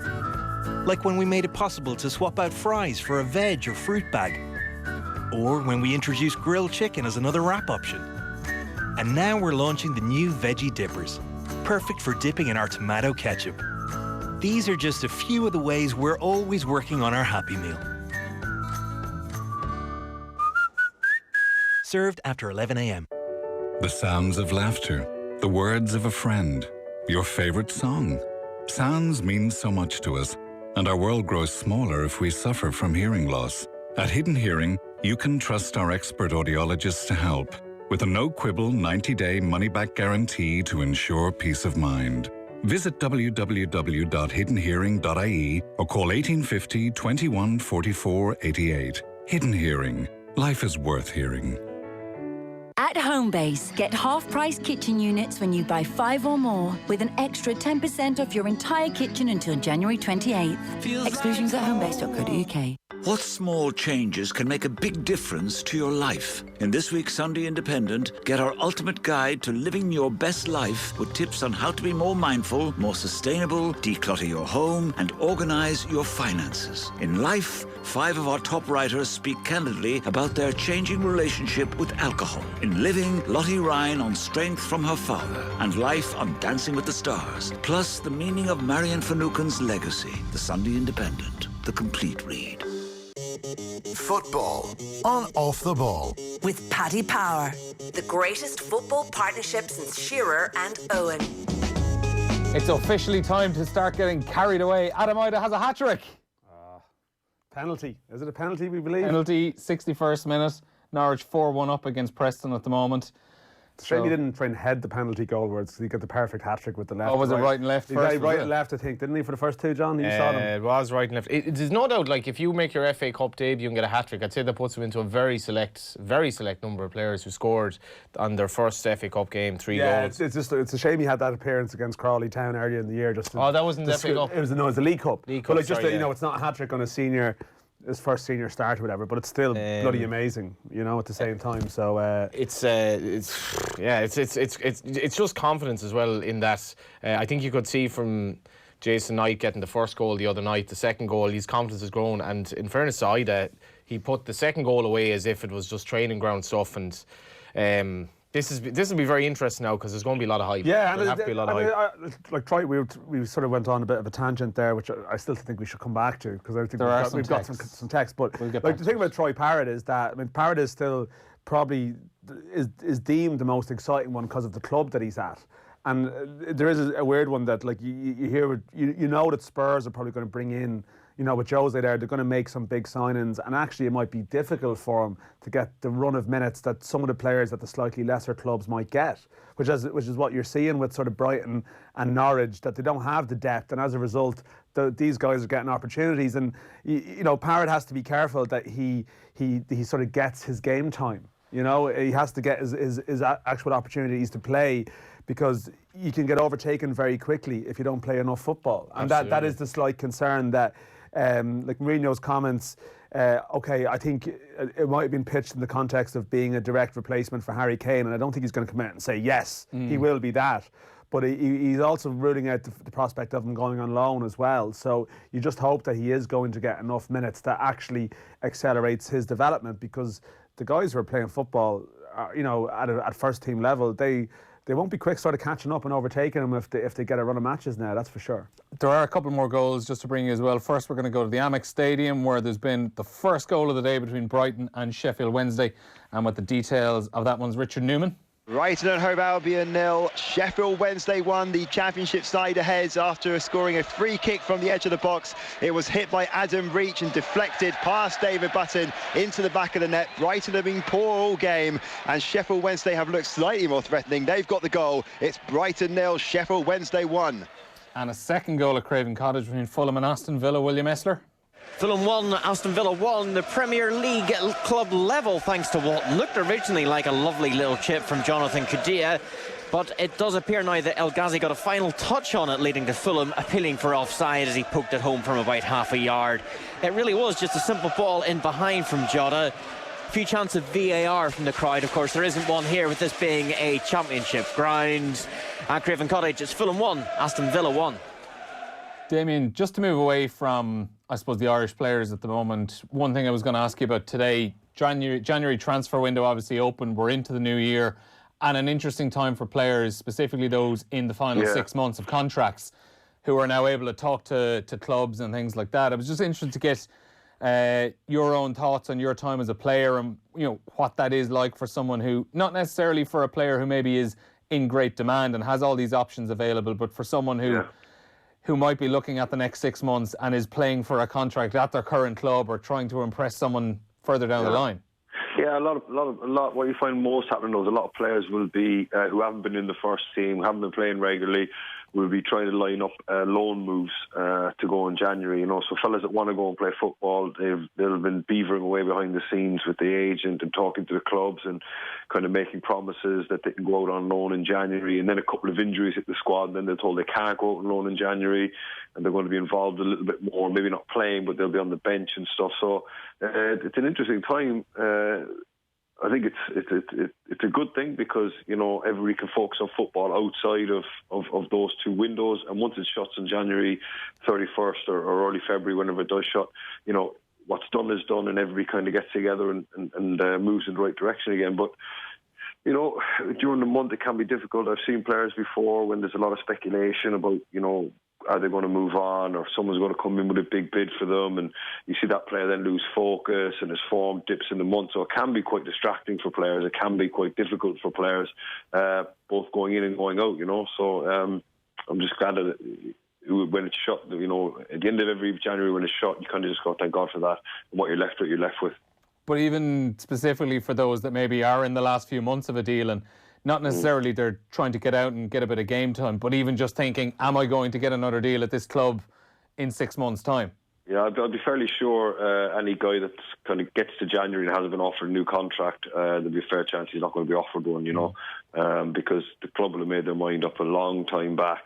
You know, even if it's a first-team player, you very rarely will they let them get to the last 6 months of the contract if they want to tie them up, because that decision would probably have been made in the summer previous. They kind of let it run it down. So you never really see a player that gets to the last 6 months of his contract and then is playing for it because the club has already made their mind up on that player. Mm-hmm. We have another goal to go to Watford and Tranmere Vicarage Road. With the details of that one, Andrew Cheal. Watford 3, Tranmere Rovers 1. The visitors are back in the game. Conor Jennings, the scorer. The corner was only half cleared on the far side of the field, knocked back in by Ferrier, and Jennings was there at the near post to head it home. It needed a VAR check, which took a little while, but the fans behind that goal were absolutely delighted when the result came through. The verdict, a goal to Tranmere. Conor Jennings, the scorer. It's Watford 3, Tranmere 1. It's bloody ridiculous that there's VAR in some games today. Absolutely. It's the same competition. It's the same round. Yeah. It's the same. Like, you can't... like, if you're a team playing on a championship ground today that gets screwed by a decision, I don't know. Surely it should be the same rules for all the games in the same competition. I noticed... I don't want to have a VAR debate. Let's not even go there. I noticed... this is particularly ridiculous. Con Murphy, the journalist and commentator, was promoting the idea of buying a League of Ireland season ticket today at your local club, and if you haven't tried it, one of the positives he was espousing was no VAR. And it's like, this is the old football. And I would definitely argue that I enjoy watching football more when it's not there. Well, I mean, after your stance on bloody, gloves, there's no chance you're going to be in favour of VAR. No. That's for sure, to be fair. Definitely not. Black boots, no Well, gloves. did we get a couple of texts about Johnny's We do have a rant? few. We do have a few. I'll get to, actually one first off from Shane in Drumcondra. I think he might have missed the start because he does say, if I recall correctly, Johnny wrote off Ida's chances of playing for the Ireland senior team on this very slot 6 months ago. Remember Dan saying it was premature writing him off. Maybe Dan can recall. We did discuss that. Johnny, in fairness, put his hands up on it. I actually brought it up unprompted, but I'm absolutely glad that he's progressed to the extent. I think Ida did go through a bit of a lull in the summer, and he was very unhappy that he wasn't scoring goals, but he got back to scoring level again later on. So I went through Drumcondra on the bike last night past Tolka Park. And it's brought back a lot of old memories. That's where I had my first year in Dublin 20 years ago. Oh my God. Okay, so there have been a few texts. No gloves. Some in support, some on the other side, some just a bit sarcastic. I think Johnny is right. Only a soft, weak, shallow person would wear gloves on a hot, balmy day like today. That's from a young, modern Pat in Waterford City. How are you going, Pat? When are hats going to be allowable on a football pitch again? Is there a reason they're not worn, or are they banned? Yeah, well, do you remember the old days, like the Peaky Blinders type? Back in your day. Type hats. Back in your day. I mean, back You'd in my probably day. approve of that. You wouldn't mind an old school respectful old flat cap. Remember John Barnes used to wear tights? I think that was a genuine insulation issue that he had. But KSC Media, James O'Toole, who we know, I can't believe this, but I'm with Johnny on this one. Gloves on a player are like fancy boots on a centre half. You're getting an extra kick. Did you wear fancy boots, Damo, actually? Yeah, I did. Why not? Like, I mean, it's just so outdated. The world has moved on. People wear gloves now. They wear coloured boots. It doesn't. It's a non-issue. And it's just, you need to get with the times, move forward.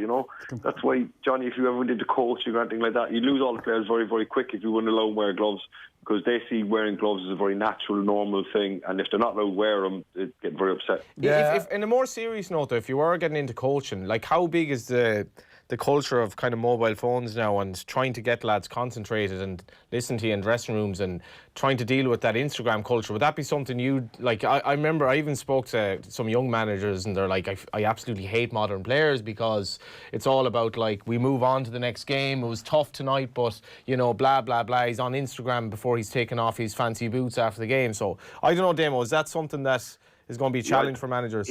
If I did go into management, then I would accept all of that, because you have to, because players have to feel comfortable, they have to feel happy, they have to feel at ease with themselves, and if they're at ease wearing gloves or fancy boots or whatever it may be, you just let them do that, because a happy player is a good player.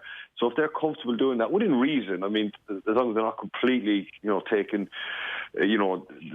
whatever, just let them crack on with it. Let them be who they want to be. Let them have their hair however they want this, wear whatever clothes they want to wear, as long as I said, they're not completely taking the piss. But it's fine, Yeah. There's nothing wrong with it. Absolutely nothing. None of What's us. this sort of? Johnny's speaking. You're wearing some kind of wristband thing here. That doesn't. Well, that's very flash, isn't it? What's that? I'm not playing in the FA Cup, am I? What is it though? It's some sort of a wristband. Do you look Why are you cool? wearing it? Do you look cool? That's for your image. Just like it, yeah. Yeah, that's fair enough. Yeah. I'm not wearing gloves that would be uncomfortable in 10-degree heat. This seems a bit As inappropriate. Desmond Darcy says, gloves are for snowflakes. Oh, there you go. Quite literally. Quite literally.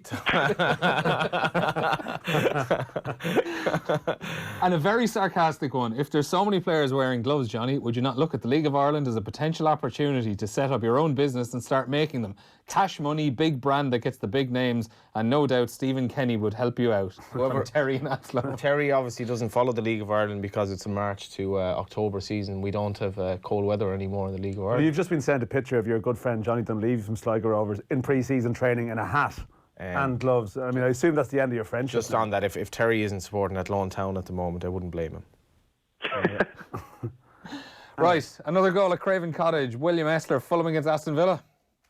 Fulham 2, Aston Villa 1 in the FA Cup third round. Another rocket for the hosts, puts them back ahead. Substitute Harry Arter only on the pitch a couple of minutes with a lovely left-footed shot into the top corner. A real beauty of a strike, and really Fulham's only second real moment of quality in the game, and their second goal. Fulham 2, Aston Villa 1. There was a text actually on Harry Arter a little bit a while ago from Bernard in Leash. Lads, everyone complains about Glenn Whelan and his age and who's coming to replace him long term. What has happened to Harry Arter? Or is it one of the under-21s who'll fit the bill long term? On Harry Arter, though, I don't think what's Harry he been like at Fulham this season? I haven't seen a huge amount of it. I don't think Harry Arter is going to be a replacement for Glenn Whelan, though. I don't think he's, he's not. I'm not sure if he's necessarily a sort of a like for like in any respect. We've seen him play as the defensive midfielder for Ireland a couple of times, and it's come with a bit of a health warning. So, he's one of these players that he's sort of his career has sort of drifted a bit. He's obviously still under contract at Bournemouth. He was under contract at Bournemouth, went on loan to Cardiff, and they've been happy to let him go again. I'm guessing he might be on a reasonable deal or whatever, and they're trying to work out an arrangement for him. But he hasn't been setting the world alight this year. He's played regularly enough, but he's not someone with his age profile now doesn't spring to mind as someone that's going to come to the fore in the next couple of years. I'd be surprised if we saw him play too many more games for Ireland, to be honest. He's 30 now. Some of Mick McCarthy's comments about him and Kieran Westwood, that effectively he was suggesting he would call them up if they were going to start, but maybe didn't. They were prioritising recovering from injuries during breaks. That was certainly how Mick McCarthy sort of alluded to that. So, yeah, I don't know. I don't think Arter's going to be in that discussion, to be honest. An interesting thing, if we were to qualify for the Euros, and I think if we win in Slovakia, I think we probably have a great chance. We'll fancy our chance against Bosnia and Northern Ireland if we win in Slovakia. But the team that then plays for Ireland next summer, a lot could happen between now and then, whereas obviously Glenn Whelan is that bit older. All these young players are coming through. It'll really be intriguing what team Mick McCarthy, if we do go to the Euros, the options that'll be available to him, there'll probably be a clamour for one or two of these young lads to start or play a big role. And he'll be loyal. I mean, there's a lot of ifs and buts. Glenn Whelan, if Glenn Whelan is still starting next summer, we'll say if Malumbi has a really strong end of the campaign, and I suspect Glenn would be starting. Whelan would still be starting. But he's no club at them. If after Hearts, I don't know where it happens. So is he going to be going in without regular football in March? Far from ideal for a player of his age. But if we do get beyond that in the summer, there's a good chance 2 or 3 of these young players will have had a good sort of second half of the season. He'll definitely have a lot of, I think, selection choices. Yeah. There's a lot of, you'd like to have that problem in the summer, but I'd imagine he would, if Ireland get through in March, it will be with the tried and trusted players, and I would say he'd be very loyal to those players in March when it came to the summer, if you get me. It has been a problem with Ireland in tournaments. The last couple of tournaments they've qualified for, they didn't really take the chance to bring the young lads away for experience. I mean, Coleman didn't go in 2012. I mean, he wasn't even that young at that time, to be honest. He was 23. And there's been other players who maybe you could have brought them along, but I don't know. I think Mick, we know he'll be fairly loyal to his players. It is a strange thing as well that you look at. We'll say Ida's come on and scored 3 goals today for Norwich City, and you look at Spurs have played Parrott, and Southampton have played Obafemi and started them. They're all like Spurs and Southampton. Like Ireland are not a good team. Yet we're not playing these players because we have this sort of conservative attitude to the group is so short, let's do this as best we can. But realistically, these lads probably should be around the squad for some time now. Well, they should be, but I do think as well, and I would defer to people who've played at the level that, I mean, you saw Aaron Connolly when he went in. It's not just the case that they're like the players that are, the young players that are around, like Adam Ida is training with Norwich every day. He's been in with the first team since July. So, you know, sort of 5 days a week, he's been in with those senior pros. So when he goes out onto the pitch, he's playing with people he's familiar with. And it's very different to bring a lad into an international squad, meet players for the first time, meet staff for the first time, have all his family, friends, everyone watching, and after maybe 3 days training to send him in there and sort of assume it's going to be normal for him. That's why. I just say to have them around part of the squad and give them time. Yeah, but if they're around the squad, then you wouldn't be having those 21s results that you're talking about. You know, so like you say that the 21s is a joke and it hasn't been taken seriously, but then you're also advocating taking lads out of it when they're not even going to play for the senior team, and that's the value of the 21. But I think there's this argument that I think it's been better for the development of these players to be with the 21s in September than it was for them just to be around the senior squad. But Dan, making up the numbers. What I would say to you there is all these players now have been on the cusp of playing first team football. They've had all the success at underage level, and they've, you know, shown themselves to be more than capable at underage level, and they're on the cusp now of coming to the first team. And if Ireland did qualify for the summer tournament, and these lads all play regularly and do ever so well in the next 6 months, do you not think that would making a massive position there, that the clamour to include all these guys in a 23-man squad? You know, if let's say 4 or 5 of them come through, is he going to put 4 or 5 in and take 4 or 5 out? And if he does that, it can make work with these players, these young guys. If he does do that, you know, I'm sure you guys in the media will be pretty upset if he leaves all 5 of those or 6 of those under 21 lads out of the thing. I think it could cause an enormous headache for him. Yeah, I think so. I mean, I suppose it is a good problem to have, but I think he would be driven mad by it to a degree as well, that if Ireland got through in March with a sort of a, you know, it's going to have to be 2 away days. It's going to have to be a grind, you would think, if that's going to come to pass.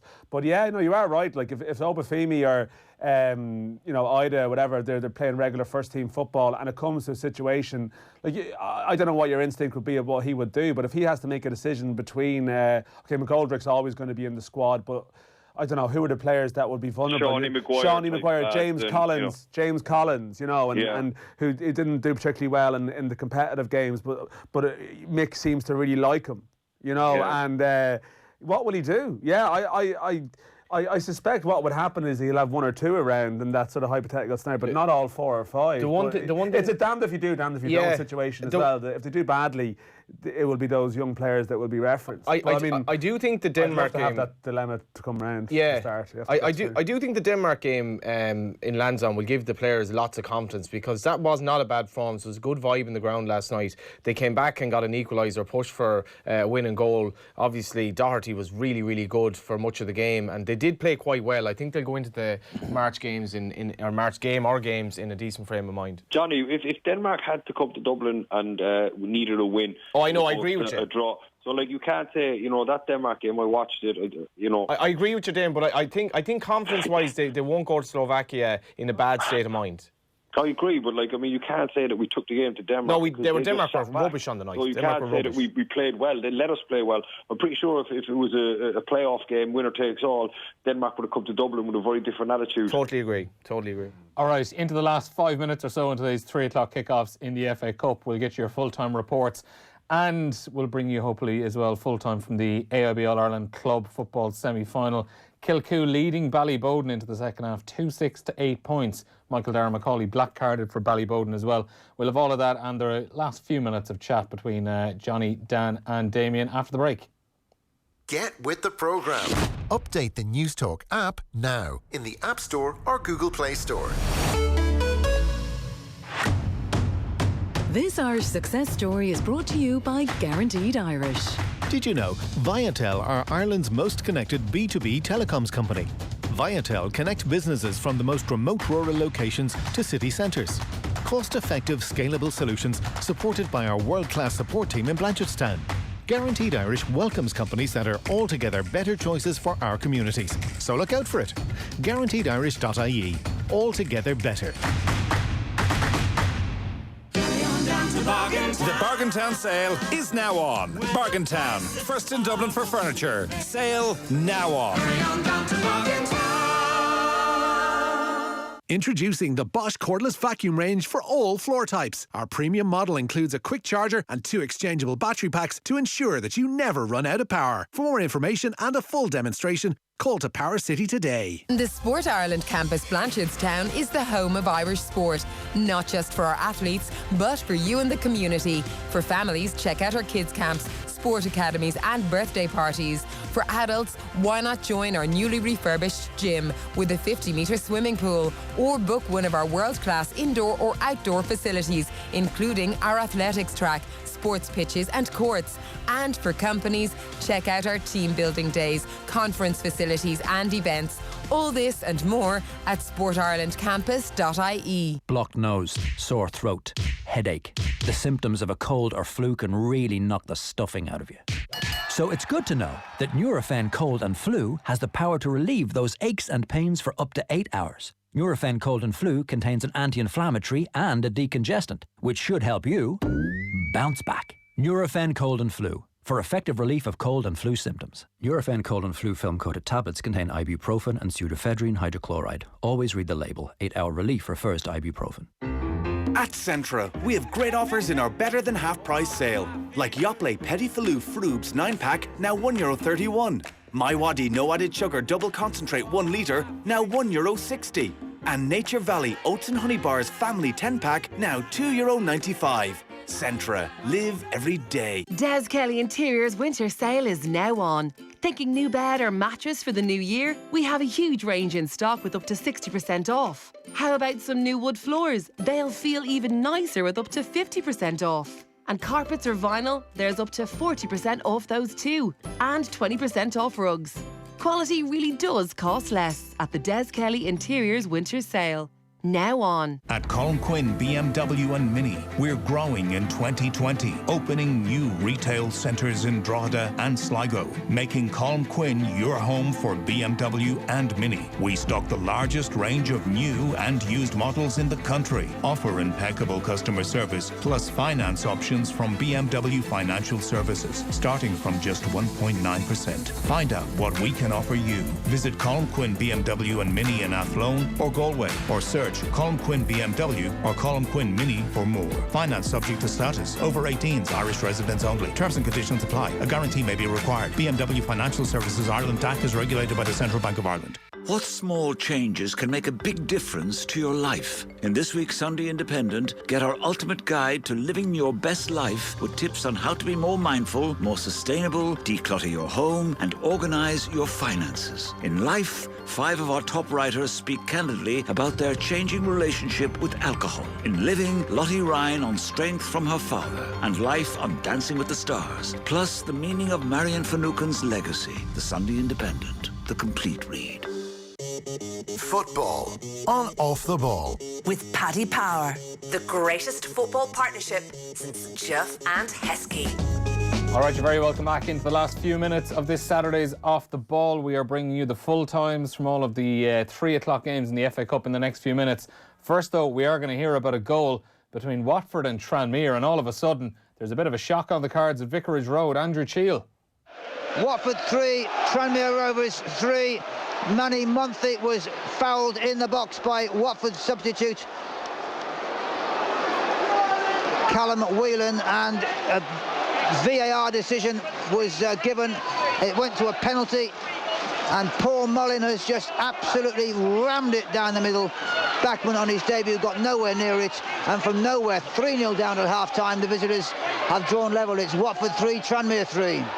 Now, there are a few games kicking off at 5:30. Among 5:31 to be precise. 5:31 actually, yeah, they're kicking off a minute later. It's this part of this Take a Minute for Mental Health campaign that they're doing this weekend. So all of this weekend's games kicking off, 31 past 12, a minute past 3, 31 minutes past 5. So among them, Leicester City against Wigan. We do have the team news in from the King Power Stadium with Derek Clark. There's 10 changes for the Leicester team that beat Newcastle on New Year's Day. Ben Chilwell is the only player to retain his place, while Filip Benkovic makes his first appearance of the season. Meanwhile, it's 6 changes for Wigan. Tom Pearce and Kieran Dowell make their debuts, while David Marshall, Dijon Sterling, Shea Dunkley and Gavin Massey also start. At the King Power Stadium, it's Leicester City against Wigan Athletic. And also at the same time then, Wolves up against Manchester United. The team news, we don't have a reporting just yet. I do know Matt Doherty is starting for Wolves today. Matt Doherty.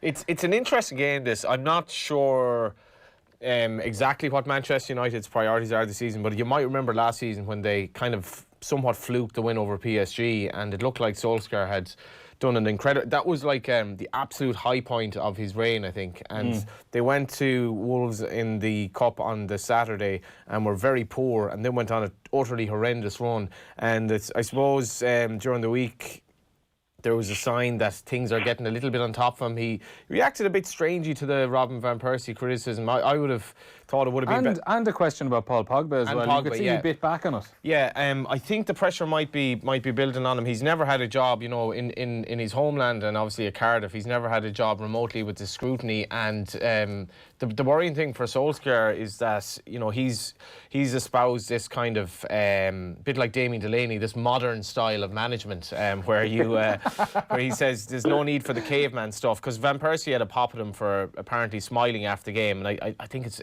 you know, you can make a big deal out of this or you can't, but what was... You're anti-smiling now as well. No, you can't smile. But like, so he shouldn't really, he should have just laughed off. He said he took my jersey, whatever, they did the same number, whatever the number was, number 20, he said he took my number 20 jersey, whatever they did, but he's not going to be, you know, replace me at anything else. But I think there was a sign that the pressure's getting... The worrying thing about Solskjaer's style of management is that's all well and good if you go and beat Man City, but they followed the Man City win with some utterly insipid performances, including the Arsenal game midweek where they were really, really poor. Damien, I'll get your thoughts on Ole Gunnar Solskjaer in a second. First, though, team news is in from Molineux between Wolves and Man United, and we can get that now with Alex Winter.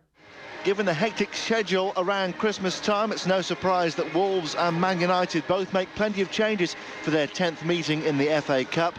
5 for Wolves from the side beaten at Watford on New Year's Day. Goalkeeper John Ruddy, Max Kilman, Ruben Vinegra and Ruben Neves all start. And there's a first start for Benny Ashley Seal up front. For United, it's 7 changes from defeat at Arsenal, including youngsters Daniel James, Mason Greenwood and Brandon Williams. It's Wolves against Man United at Molineux. Damien, I don't know, did you see what Ole Gunnar Solskjaer was saying about Robin Van Persie yesterday? What did you make of it? Does it look like he's just starting to get a bit tetchy? No, I don't think so. I just think that he's not very kind of free-flowing kind of character. You know, I think it was his attempt at humour, but he's usually quite a dry kind of fella. So I'm not sure he meant it maliciously, but from a footballing point of view, the longer Man United leave that fella in charge, the longer the road back is going to be for them. I mean, they're rudderless at the moment. They're lunging from a great result to 5 bad performances to a great result to 4 bad performances. For a club like Man United, it's nowhere near good enough. They need to get a guy in there that can grab the whole club, galvanise it, turn the ship around and point it in the right direction again. This guy doesn't have the personality for it. He doesn't have the personality, I suppose, or kind of persona to really take this club where it needs to go. He was a good short-term replacement after Jose Mourinho, because all the players obviously had fallen out with Jose Mourinho, and then Ole came in with this quite easygoing, affable kind of way, and all the players just felt like they'd kind of gotten out of prison, so to speak. So you will have that initial kind of burst where they all think, oh, he's great. But after a while, you need some substance in a manager. And when you lose a game of football, players need to know the manager knows what he's doing. And Ole just isn't that. You know, he was a good caretaker, a good stopgap. And the sooner they go and get Pochettino, the sooner Man United will be back to their greater glories. Their recruitment is obviously under a lot of scrutiny as well, because McTominay's injury has left them looking like really, really not so much rudderless, but just a bit lost in midfield. That Matic, who's clearly gone at the game at this level, came in and was very, very poor against Arsenal, as you'd expect. And Fred is Fred, I suppose, at this stage. It was interesting talking to Daniel Harris rather earlier in the week on Off the Ball AM about Maguire, who people who've, I suppose, watched Man United would say he's been at best a qualified success. They paid an awful lot of money for him, and yeah, he's been fine. Been fine, but they look so reliant on the other team offering them kind of an opening on the break that they don't have any guile in terms of a number 10 to unlock. And you look at Liverpool. I was just thinking of this today. Liverpool, how insanely good their season has been on paper, yet you could look at that team and you could still say, like, you could pick holes in it. You could say if you have a proper team in Europe, they won't really mind taking on Liverpool, but they're just steamrolling teams. And Man United have been so bad against teams that park the bus, and I don't know where they're going at the moment. And I think today, I think they could really do with not being knocked out of the cup today for Solskjaer anyway. Also as well, we have had a couple of late things coming in. A goal between Southampton and Huddersfield, a late goal at St Mary's. Peter Hood. Southampton 2, Huddersfield Town 0, and another debut goal, this time for Jake Vokins, with a fine drive and run down the left-hand side. He hit an unstoppable shot against the underside of the bar, and in it went for a second Saints goal to book a place in the 4th round of the FA Cup. Southampton 2, Huddersfield 0. Full-time whistle has gone at the Amex Stadium. Brighton against Sheffield Wednesday. Watching that one was Richard Newman. Full-time, Brighton and Hove Albion 0, Sheffield Wednesday 1. A deflected free kick from Adam Reach has sent the Championship side through to the 4th round of the FA Cup. Premier League Brighton were poor throughout and rarely threatened the visitors in the second half. Their off-day summarised when Dale Stephens lost the ball on the edge of the box. Stephen Alzate were forced into a foul, and from that, Reach scored what turned out to be the winner. Wednesday were well disciplined. Brighton struggled to break them down, never seriously threatened an equaliser. And for the second time in a fortnight, Albion have been beaten by a Sheffield side after United 2 weeks ago. Gary Monk's side advance. It's finished Brighton 0, Sheffield Wednesday 1. A couple of other full-time whistles have gone. It finished Reading 2, Blackpool 2. That's gone to a replay. Norwich City, courtesy of Adam Ida's hat-trick. 4-2 winners away to Preston, so they get advanced to the next round. Oxford United beating Hartlepool United 4-1. While it was 2-2 deep in injury time between Cardiff City and Carlisle United. And Brentford, full-time whistle has just gone there between them and Stoke City. They have beaten Stoke by 1-0. We can hear also full-time whistle has gone at Vicarage Road, Watford and Tranmere Rovers. What a game that was. And watching it was Andrew CHEAL. Watford 3, Tranmere Rovers 3. What drama at Vicarage Road. Watford finished hanging on after leading 3-0 at half-time. Dreadful Tranmere defending. Deli, Bashiru, Chaloba and Pereira the beneficiaries. In the second half, Jennings with the VAR judged goal gave Tranmere hope. Monthly's snapshot on the turn ensured a nervous finish, and 5 minutes from time, Paul Mullins' penalty, again a VAR decision, made it 3-3, and there was still time for Roberto Pereira, Watford midfielder, to get himself sent off. It finished Watford 3, Tranmere 3. Full-time whistle also at Craven Cottage, Fulham and Aston Villa. William Esler. Fulham 2, Aston Villa 1. It's a cup upset as the Championship side done by the Premier League team. Both of Fulham's goals were stunners. Anthony Knockaert opening the scoring after cutting in from the right wing and firing into the top corner from 20 yards. El Ghazi then level for Villa before substitute Harry Arter curled a left-footed shot into the top corner from the edge of the box for the winner. Fulham had further chances to increase their advantage against a much-changed Villa side, whose attention now turns to Premier League survival. At Craven Cottage, it finished Fulham 2, Aston Villa 1. Couldn't let the show end without just one more text. Lads, can you ask Johnny where's he getting 10 degrees from? It's 7 in Brighton today. Definitely hat, scarves and gloves weather. It was 8, but it's always warmer at ground level in a football game. Johnny's arguing over the degrees. This is if you saw Johnny's Google history for this afternoon, it'd be quite something. From looking up players he's just heard of to looking up the weather in Brighton, it's been quite the experience. 2 degrees of separation. Brighton to Brentford, Griffin Park, full time between Brentford and Stoke. George Alderman. It's finished here at Griffin Park. Brentford 1, Stoke City 0. Emiliano Marcondes' first half free kick, which sailed over the head of the Stoke goalkeeper Adam Davies, proving the difference in the end. A second half that was full of instant, if not too much quality. Stoke pushing for an equaliser that they couldn't quite get. Their attention now turns back to trying to save themselves from relegation from the Championship. Brentford, who were pushing for promotion to the Premier League, can now look forward to the 4th round. It's Brentford 1, Stoke City 0. And in Gaelic football, big result, Kilcoo through to the AIB All-Ireland Club Football Final, where they're going to take on Currafin. They've beaten Ballybowden St Enda's 2-8 to 11 points. So Kilcoo, the County Down champions, first time ever in the All-Ireland series. What a brilliant win for them. Guys, that's all we have time for this afternoon. Thanks a million for joining us. No hassle. Just going to put my gloves on now and head home. You're not going to be running home, though, are you? Thanks a million and Happy New Year, and thanks a million for joining us. Thanks, lads. We will be back tomorrow afternoon for a special NEWMAN special. More Trasny Callig and Cleana Foley will be on the air all afternoon between 1 and 7 o'clock. Female-only voices between 1 and 7, and a special show as well in between that, the Ellen and Ciara show. Ellen Keane and Ciara McGeehan Unleashed. They'll be chatting to Sonia Sullivan and Kelly Harrington as well. So join us tomorrow from 1 o'clock. Until then, we'll say goodbye.